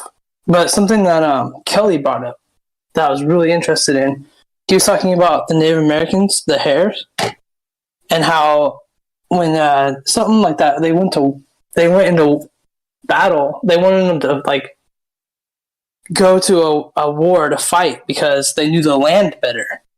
But they went into the army and they shaved their head, and then all of a sudden they didn't have that power, that feel. So your hair is like an extension of your body. It has how people were saying put your feelers out. So your body hair has that, and that's the same thing with when you see a ghost or when you're on a paranormal situation, your hair stands up on your arms or in your back of your neck. And then also too with the hair is like weaving, like braiding your hair. Like the Native Americans and the indigenous people, it was like there's something there in that power in that braiding their hair. They were like putting the spell into their hair as they're weaving it, and then when when you take your hair down, it's releasing the spell.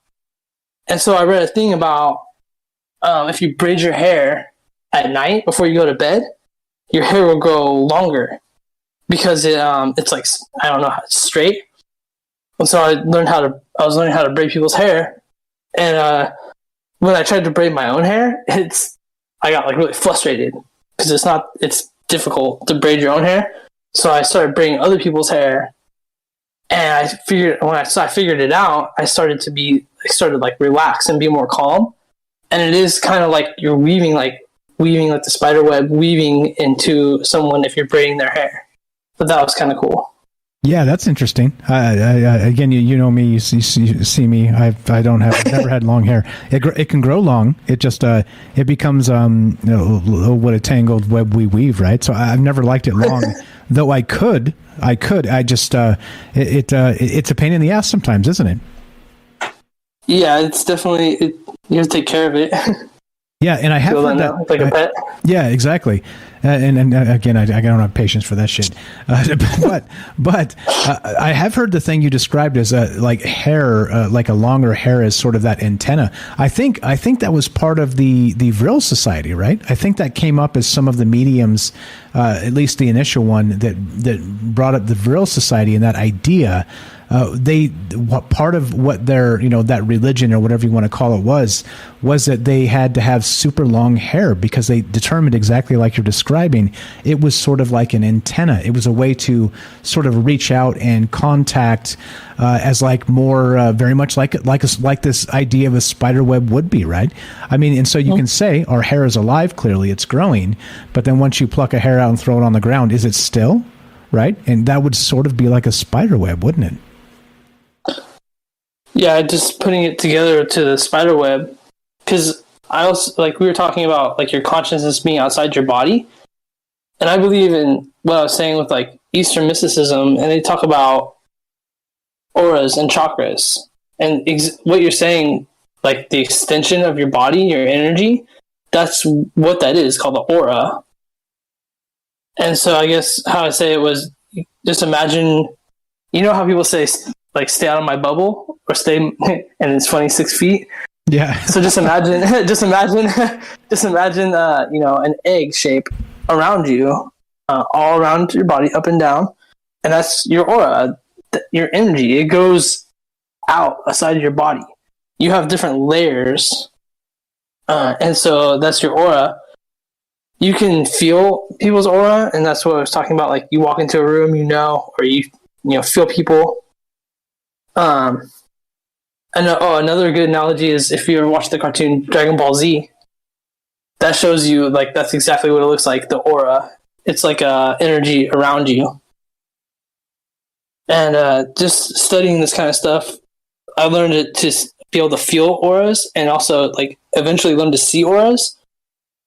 Can I talk about that? Yeah, of course. We got plenty of time. Go ahead. Yeah, definitely, man. Definitely. Thank you for asking. But definitely, go ahead. Because it does go to how you're saying the spider's web, is a part of them.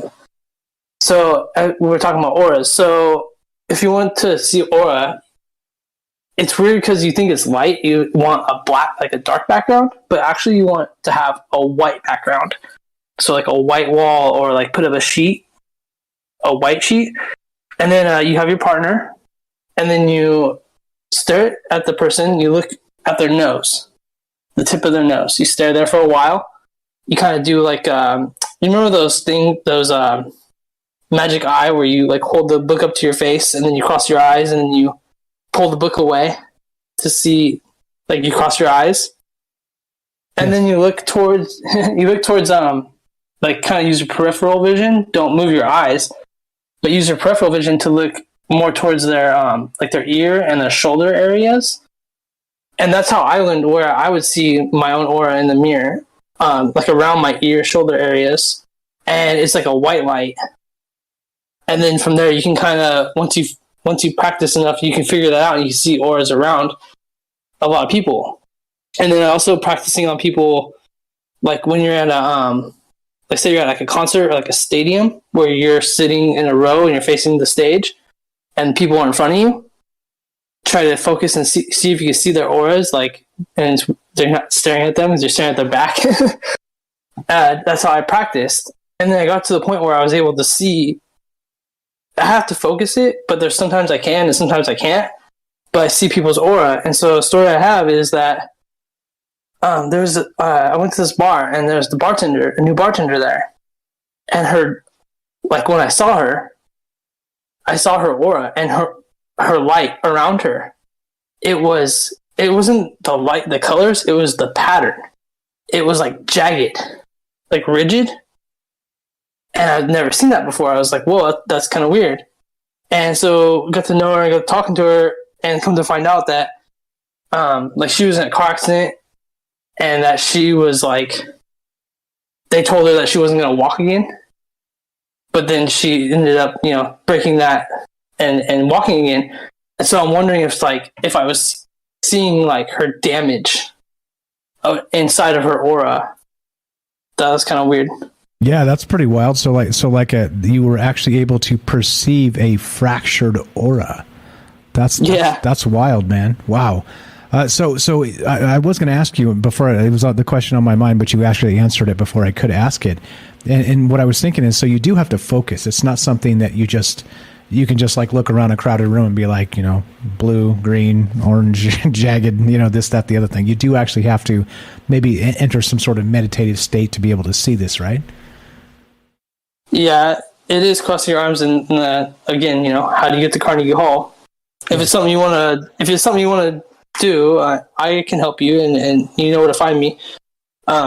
See auras and do it. It's Eastern mysticism, and like I said, we need to bring a balance, of spirituality and mundane, and so that's why I like to talk about this kind of stuff. So thank you for talking about this. Yeah, for sure. Thank you for talking about it with us. So then clearly you know way more about auras than I do. I've always been fascinated with this because, like I said, way back when I was young, somebody told me, they were like, you have a blue aura. And I was like, okay, cool, right? Super cool. But is there a difference between like colors? Is there like, can you tell particular things about people from that aura? Can you maybe explain that process of colors and how, I don't know, would you tell intention? How can you, is it anything other than just a light? How about that? I think it changes based on your mood, kind of like a mood ring. And so when I see like I said, I don't see colors. I see a shimmer, like a shimmering light. So I don't see like colors. It's like a white shimmering light. But there is people, that say your colors and it goes off your chakras.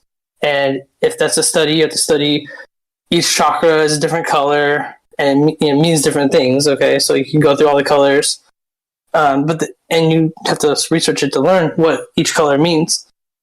So I guess it is like a mood ring thing. But let's see, what did I say? Okay, so there's also this thing, and we're going to talk about auras. We're talking about there's a thing called Kirlian photography, and it's a picture of your aura. I've heard of it. And I was like, okay, this is interesting. I was at a fair, and there was a Kirlian photography there. It's like, okay, that's cool. Let's go check this out. And I was like, well, if it's BS, it's only $20. So I'm not worried about it. So I went and, you talk to the lady, you get your picture taken. She prints it out on like a Polaroid. And I didn't know. And I paid her the $20. And I didn't know that she was going to read my aura in the picture.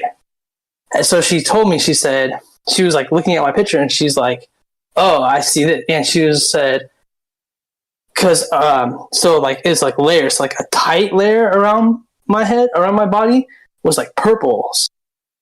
And she says, so this is like psychic powers, psychic abilities. but on the outside of like the larger part of my auras was like oranges and golds and yellows. And she said, this means this is like creations things. And she told me something that's really interesting to me. She said, when you're not creating something, you're not happy. And that is like really deep, personal to me. And then what's also interesting is she said there's 3 orbs, one on top of my head and one over each shoulder. And she said that I have 3 different kind of like guardian angel spirits watching over me. And I thought that was super interesting because I've done stuff like this and come to find out, I've met 3 different like spirit guides in my life. And I thought that was kind of cool. She read my aura in the picture. And it actually was pretty spot on. Yeah, she was totally spot on. I'll share that picture. I have to find it, but I'll share that picture to you guys eventually. Right on. So you're speaking to me with the if you're not creating stuff, you're not happy, right? And speaking of creating stuff, I got a picture here from Matt that he drew. I'll share this from time to time. I got it actually on pinned in the Discord, and this is what I mean. Like this is like we inspire each other, right? You drew this little picture of the alien and the troubled mind sign, and like he's hitchhiking, but the thing crashed. I mean, it's brilliant, and this is clearly, if you're not creating something, you're not happy. I love it, man. I love that notion because I feel it. It gets me in the feels, bro. Yeah, didn't think I was going to tell that story, but yeah. Thanks, Mike. Yeah, good stuff. So there is something then to the colors. It's you can look this stuff up and maybe determine based on mood ring type stuff like you described, but the colors do actually mean something. It's not something as simple as, like you said, you usually just see a light, but when you do this photography, the colors maybe jump out and you can clearly get a reading. I mean, that's pretty wild that she was spot on about you from an aura reading, right? That's nuts. Yeah, and then of course got my mom to go do it, and because my mom was like, "Oh, I want to do this too," so I got her to go do it, and her aura is completely blue, like dark blues, light blues, all the blues. And I was like, that's kind of weird. And then I didn't realize to go home, and it's like, well, it's funny. We live in a blue house with blue carpet and a blue fence, and we have a blue car. I was like, that's what? Funny. Like, I guess it's not a coincidence, huh? Interesting. Yeah, so... Yeah, like I said, somebody said to me that like just quite randomly when I was a young man, it was like I was a teenager, and somebody just was like to me, was like, you've got a blue aura. And I was just like, you were super weird. You were really weird. But yeah, okay. Yeah, I don't think when you think of people like this, like that's so weird. Just if you're interested in it, go look it up. Yeah, I will. It's a thing out there. There's a lot there. Yeah, well, I think at some point we have to do a show on that, on auras and maybe like energy emanating from us, whether it's, again, like you said, a mood ring, or whether it's, like I said, or all blue most of the time, like your mother there. Who knows? I have no freaking idea, but I'd love to learn about it, love to talk about it. So, as always, maybe... Go ahead. Maybe I can be a part of that. Yeah, of course. Of course. I didn't mean to take it there, but where I'm going back to is the spider... It is like an extension of its body. That's kind of like we have that too. I think everything alive has an aura. So even the spider has an aura. And then that's weird how you were talking about how the web is connected and how they can communicate through it. There's like crazy stuff there. So I'm trying to bring more of a spiritual level to it. But going back to spiders, sorry. No, you're good. It's brilliant, actually, and that's why we do it like this, because like you're going to see things in this conversation I didn't, and now that you brought it up, I'm like, yeah, smack my forehead. I should have thought of this and should have brought this up, because it is smack dab in this. What if that aura for the spider, whatever that energy is sort of an extended in their web itself, and whether we can detect that or not, one way or the other, maybe that's what we're seeing. It's wild. It's a great thought. It's an absolutely great thought. Like I said, and this is, you already know, you're not new here. That's why we do it this way. It's just because we're going to point out things to each other that are like, oh shit, yeah, maybe that too. Maybe there's something to that. And that's what this is about. Fantastic shit. As always, Matt, you're the best, bro. What else you got for us? That's gonna be all. Thanks, Mike. Okay, you're the best, Matt in California. Thanks for listening. Tell Lacey I said hello. Thanks for listening, guys. Have a fantastic evening. Thanks, Matt. 702-957-1037. Good stuff you brought up there about the auras. And I hadn't actually considered that, but it seems like I should have. I just thinking a little bit deeper about it. So what happens, right? You try and consider all the things, and you miss so many of them. Because, again, it's only little old me. 702-957-1037. Let's go back to Jennifer in Missouri. Welcome to Troubled Minds. What's going on? Yeah, hi. Well, it does. It brings up a lot more things.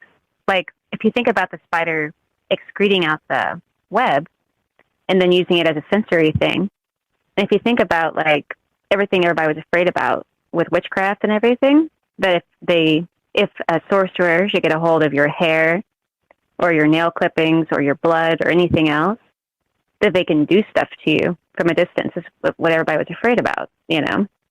And it makes sense that if we're magnetized in a way, like electromagnetic, and everything we have on us has a bit of a charge to it, and even if that extends out into, like, if you've noticed, if you ever have something of somebody's that you cared about, like a grandparent or something, that and they give you something, you can kind of feel, it's not just the memory of it. I mean, it's actually, everything about it feels like them. And there are people who talk about this stuff all the time, that, you know, if they bring in an object from somebody's house or something, that there's a weird feeling to it. And they didn't even know the person, but it's like they're picking up on who the person was or what their personality was like.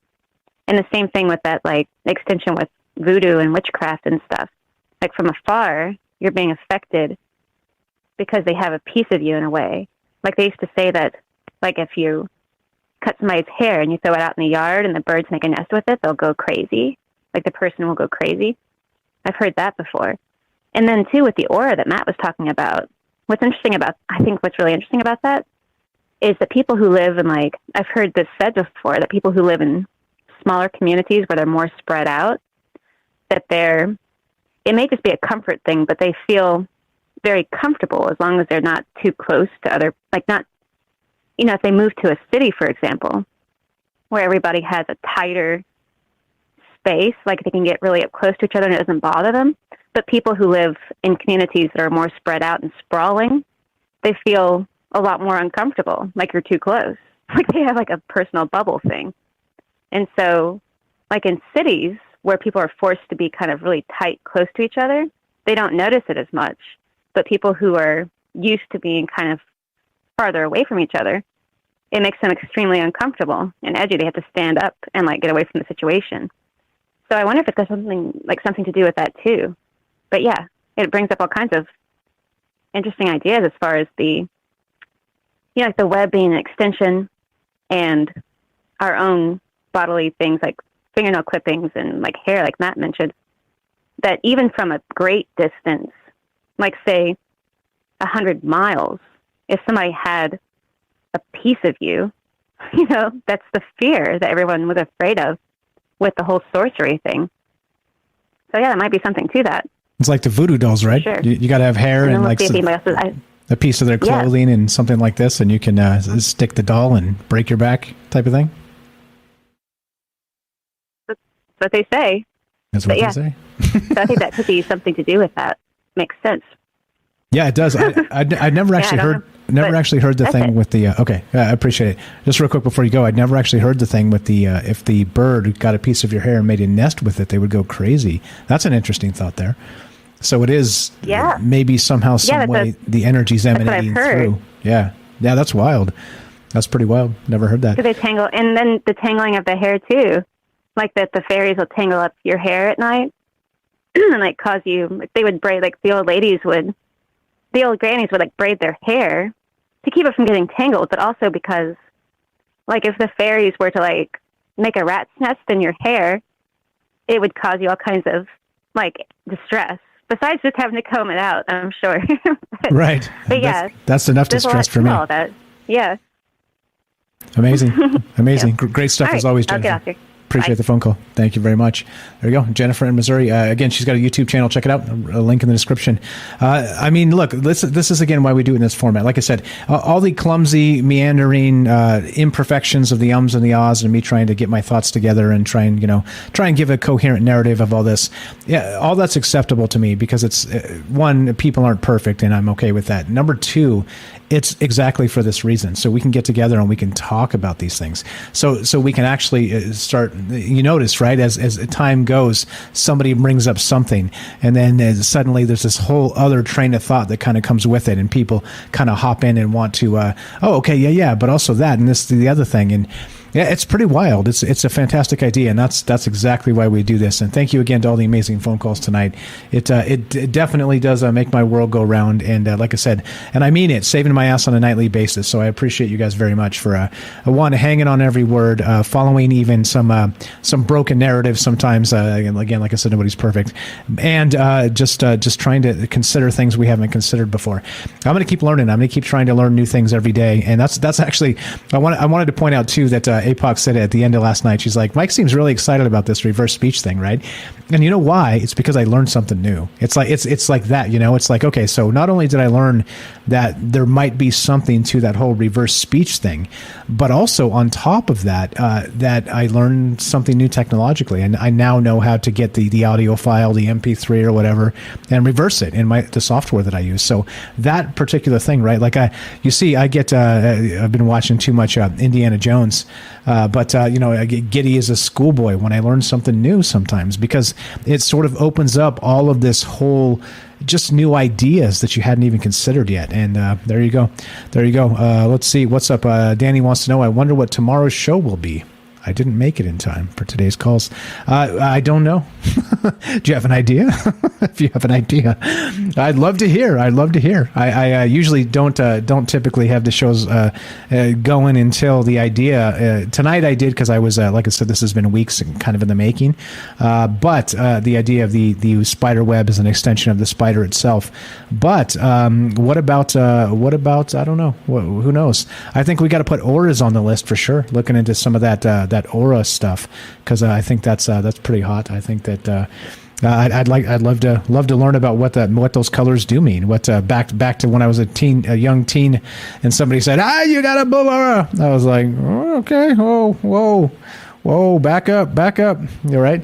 I don't know. What does that mean? I have no idea. But again, you guys all know you're invited to be on the show. And if you have ideas, I'd love to hear them, because even if it's not new, if it's new to me, that's all that matters. Like I want to learn about these things. I want to not just learn about them myself, but then also discuss them with you, because as you see, it sort of enriches the entire thing. And that's what it's all about.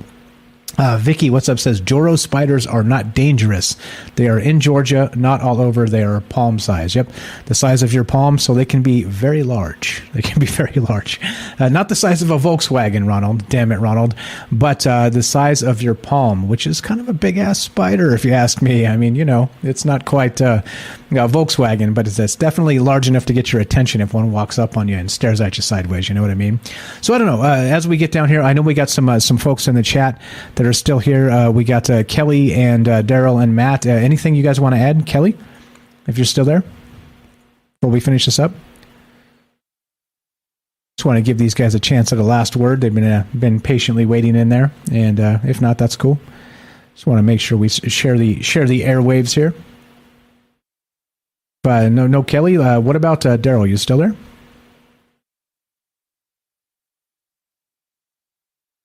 Negative. I'm still here. Sorry about that. That's okay. Hey, I snuck up on you. That's okay. It's okay. Go right ahead. I was thinking that poem that you read, a weird poem about the spider that guy read. It sounded a lot like that Heaven's Gate guy on Marshall Applewhite. What was his name? Applewhite, I think. Yeah. Yeah, just saying.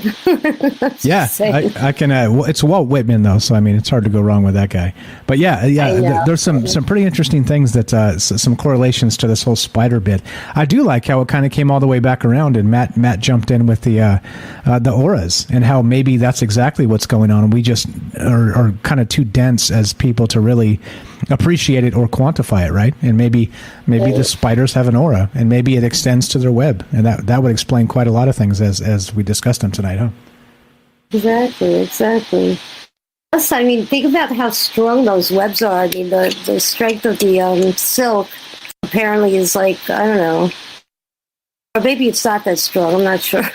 No, it is. For the size, they say it's stronger than a steel cable. So, like, if we were able to create, for the scale, it's incredibly strong.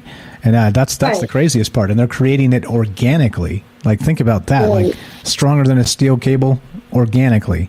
Yeah, that's nuts. Exactly. Yeah. Even something about bugs' wings. Somebody was saying they were making like the first planes were made out of the wings of bugs or butterflies or something like that. And I don't know, metamorphosis. I don't know. Just the things with even insects are so interesting. And spiders are insects after all, but I don't know. It's almost like they're like cannibals. They are cannibals if they eat their mates. You know, when you think about it. Yeah. Hell yeah. That's the Black Widow, right? The what was the movie? It had what was the actress in that movie? The Black Widow. What was that? Oh yeah, right. I can't remember. What was that? Was it? It's a good movie. That was a good movie. I was thinking one more thing about spiders, tarantulas, and lobsters. There's something similar to like the sea lobster and a tarantula. I think they're all good eating. I know that. I think you can eat the meat of a spider if it's like one of those bigger ones. Or am I thinking of another creature? I'm not sure. Crabs, spiders. I mean, are crabs some sort of a spider or lobster some sort of a spider? That, they evolve out of something out of the water or vice versa. I don't know. Yeah, you know what's interesting too. So you're bringing up some other stuff that's actually in this article. This article, The Thoughts of a Spider Web. So if you read down this whole thing, I'm going to link it back real quick in the chat if you guys want to check it out. It's a very long read. I do encourage you to check it out if you're interested in this idea of the thoughts of a spider web. Here we go, linking it in the chat. Right. But if you go down and kind of near the middle of this article, they're talking about an octopus. So let's see. Parallel to the extended cognition of what Japaisu is the doctor here sees in spiders, researchers have been gathering examples from elsewhere in the animal kingdom that seem to show a related concept called embodied cognition, where cognitive tasks sprawl outside of the brain and into the body. Perhaps the prime example is another 8-legged invertebrate. Octopuses are famously smart, but their central brain is only a small part of their nervous system. 2/3 of the roughly 500 million neurons in an octopus are found in its arms. So 2/3 of the neurons you would expect to find in a brain are actually found in the arms of the octopus. So interesting. You brought up the lobster there and spiders and all the rest of this, but yeah, there is a correlation here to not just maybe the 8 legs. When I talked to Rohan about this a ways back, he said maybe there's something to this. Maybe some gematria type stuff with the 8 legs, the 8 sideways is infinity, spiders and octopus, these spiral arms of a galaxy. Yeah, he was talking about it in terms of that. But interesting that you brought it up to lobsters, and in this article itself, they're talking about octopus with the eight legs, and 2/3 of their neurons are actually located in their arms, not in their central nervous brain system. So seems interesting. Yeah, I was thinking about octopus also when you brought it up, just because of the daddy long legs and the so many legs of the spider. They're like a multi-legged creature. So are centipedes. But what other creatures really have like more than one? More than 2 appendages or 4 appendages, whatever, or 5 of them. I don't know. I'm just saying that they're useful. Besides, a man or something. I don't know. Useful appendages that are, and that they use successfully. I mean, there's not that many multi-legged creatures that I'm thinking of. The octopus is, pretty unique there. And they're both very special in the way that they're kind of like at the head of the top of their food chain, I think. Pretty much, Yeah. And how did they get here? Did they come from another planet? Like, they're so weird, They get here on a speck of dust or some space, some kind of meteor. maybe they survived an interplanetary, thing. Exactly. Back to like the octopus show we did, like the arms of the galaxy, sort of seeding the galaxy with its own progeny that happened to just be the octopi. Yeah, crazy stuff. Real quick while we got you here too, what do you know about auras? Were you tracking what Matt said? Can you see them? Do you know anything about them, or are you like me, where you're like, what? What? I wish I was that sensitive that I could see somebody's aura. Or feel their aura, but I think sometimes we have a second sense of when we get like chills, or you get kind of your hair stands up on your arms, or you get goosebumps. I wonder if that's something to do with an aura, even if you're not sensitive to seeing other auras. But I don't know. Yeah, I don't know. It would be nice to be that sensitive to see somebody's aura. Yeah, I agree. Frank Zappa said, "Kiss my Oradora." I'm a Frank Zappa fan, and only because he said that. I don't know enough about him. I don't know enough about his music. I know he was a innovator in crazy sounds. I do know that. Oh, he said some crazy things. I'll think of a few later, but yeah, that was one of them. Okay, fantastic. All right, is that a Sears poncho, or is that I forget. Is that a real poncho or a Sears poncho? Well, anyway, you'd have to listen to Frank Zappa and drop some acid or something to appreciate anything. Yeah, right. Yeah, that's true. That's totally true. All right, I appreciate it. Thanks for sticking in. Thanks for the amazing phone call as always, and thanks for popping in here at the end.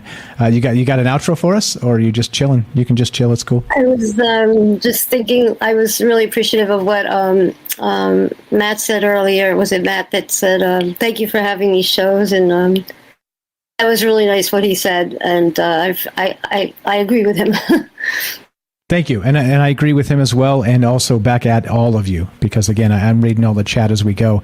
A lot of the ideas I get. So again, like I said, try and go with a train of thought, read all the chat rooms, and get ideas from the chat, and try and incorporate them into the show as you go, and not sound like an asshole.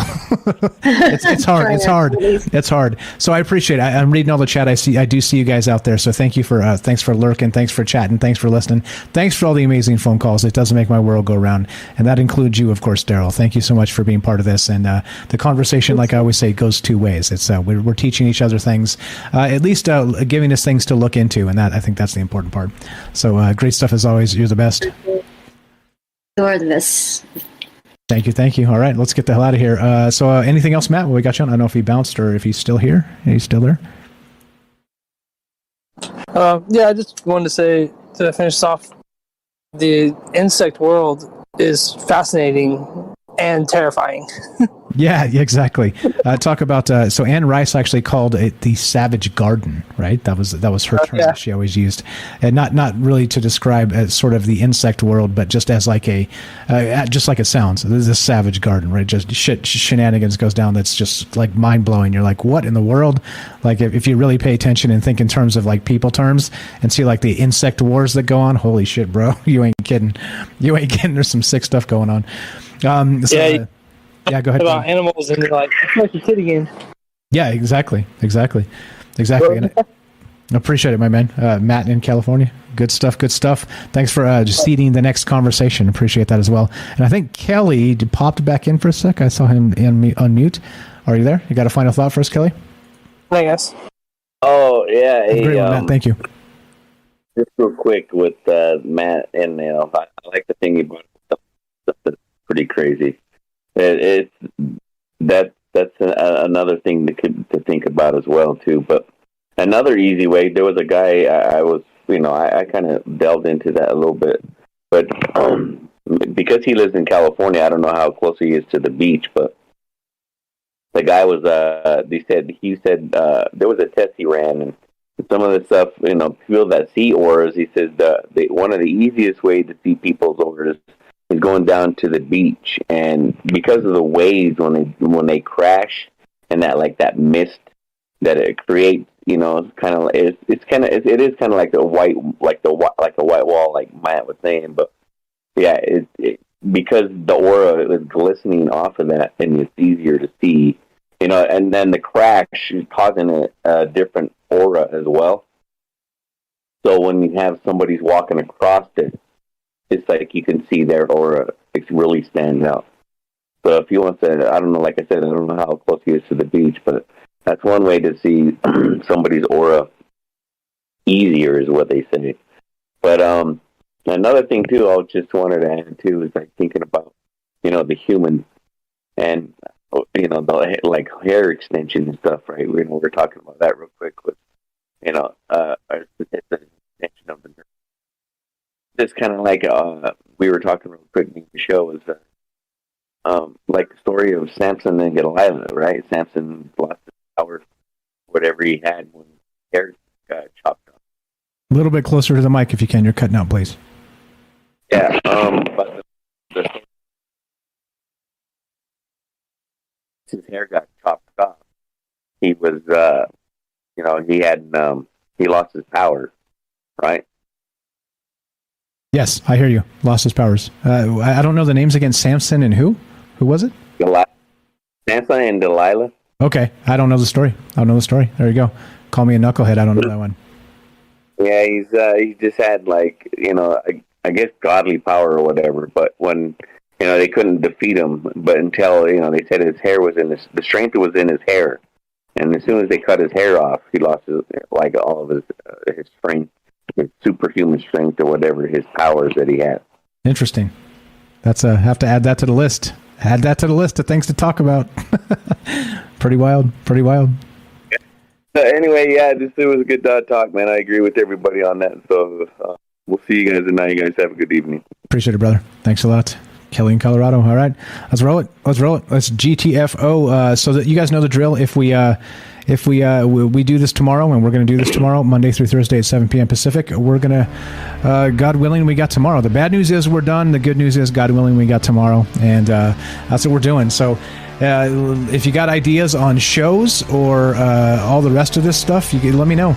Let me know if you have articles you think will be a seed idea for a show, or you want them to go on the news show. I do a news show on Monday and Friday on Twitch at 3 p.m. So it's kind of like quick hit news stuff. Looking for ideas, guys, because again, as you see, I'm literally coming up with hopefully a novel idea every night, and it's not as easy as it looks sometimes. So as you can tell, because not every show is the best, but it's okay. I'm gonna keep trying, keep punching. I'm not worried about that. I'm worried about just having a good conversation, and that's what this has always been about. So there you go. And Samson, every time you use your vacuum, maybe. Maybe. What's up, BZ? Thanks again for finding us. Thanks for hanging out with us tonight. New chatter, new listener. And again, because I know that people do come and go, shout out to Martin out there in Sweden, who's back to his regular work schedule apparently, and listening to Troubled Minds on a nightly basis, whatever's going on over there. And a longtime friend of the show. He was way back in the day when Frank was here. He used to be a super fan then, and COVID changed everything. So anyway, point being is that you guys are invited to be on the show. I'm looking for your ideas, looking for some great stuff like Matt said, kind of bringing up the auras. I think that's a perfect thing to maybe segue into something else. If not, maybe tomorrow, maybe a future show. So it's definitely going on the list. Again, Kelly with the hair, cutting off the hair and the powers, that's a whole other thing. We could do something like that too. Like I said, those ideas, they turn into a lot because you can kind of look at some of these mythologies and find examples of these things. So maybe there's something to it. So I don't know. You tell me. As we finish, thank you again. Like I said, I can't thank you guys enough for being part of this, being engaged, thinking, just trying to use your own brain, and just being part of this whole thing, whatever this is. I'm calling it a wonderful thing, is what I'm calling it. Others call it Troubled Minds, and there it is. So as you know, my name is Michael Strange. This is Troubled Minds. We'll see you guys tomorrow, God willing. And the thing is this: if you want to help the show, there's Patreon, there's Twitch you can sub up to, there's Rockfin you can sub up to, and of course, if you do like the show, don't have money to spend, or don't want to spend money, you don't like it that much, please just listen to the podcast feed. There's hundreds of episodes back there on the podcast feed. There's gold in there. There's some really brilliant shows because of all the brilliant people that call into the show. So do check it out. And if you listen to the podcast feed, it does send me a few cents every time you download one and listen. So that's the easiest way. Just go listen to some old shows on the podcast feed, Spotify or iTunes or wherever you get your podcast. So as we finish, it goes like this. Be sure, be strong, be true. Thank you for listening. From our troubled minds to yours, have a great night.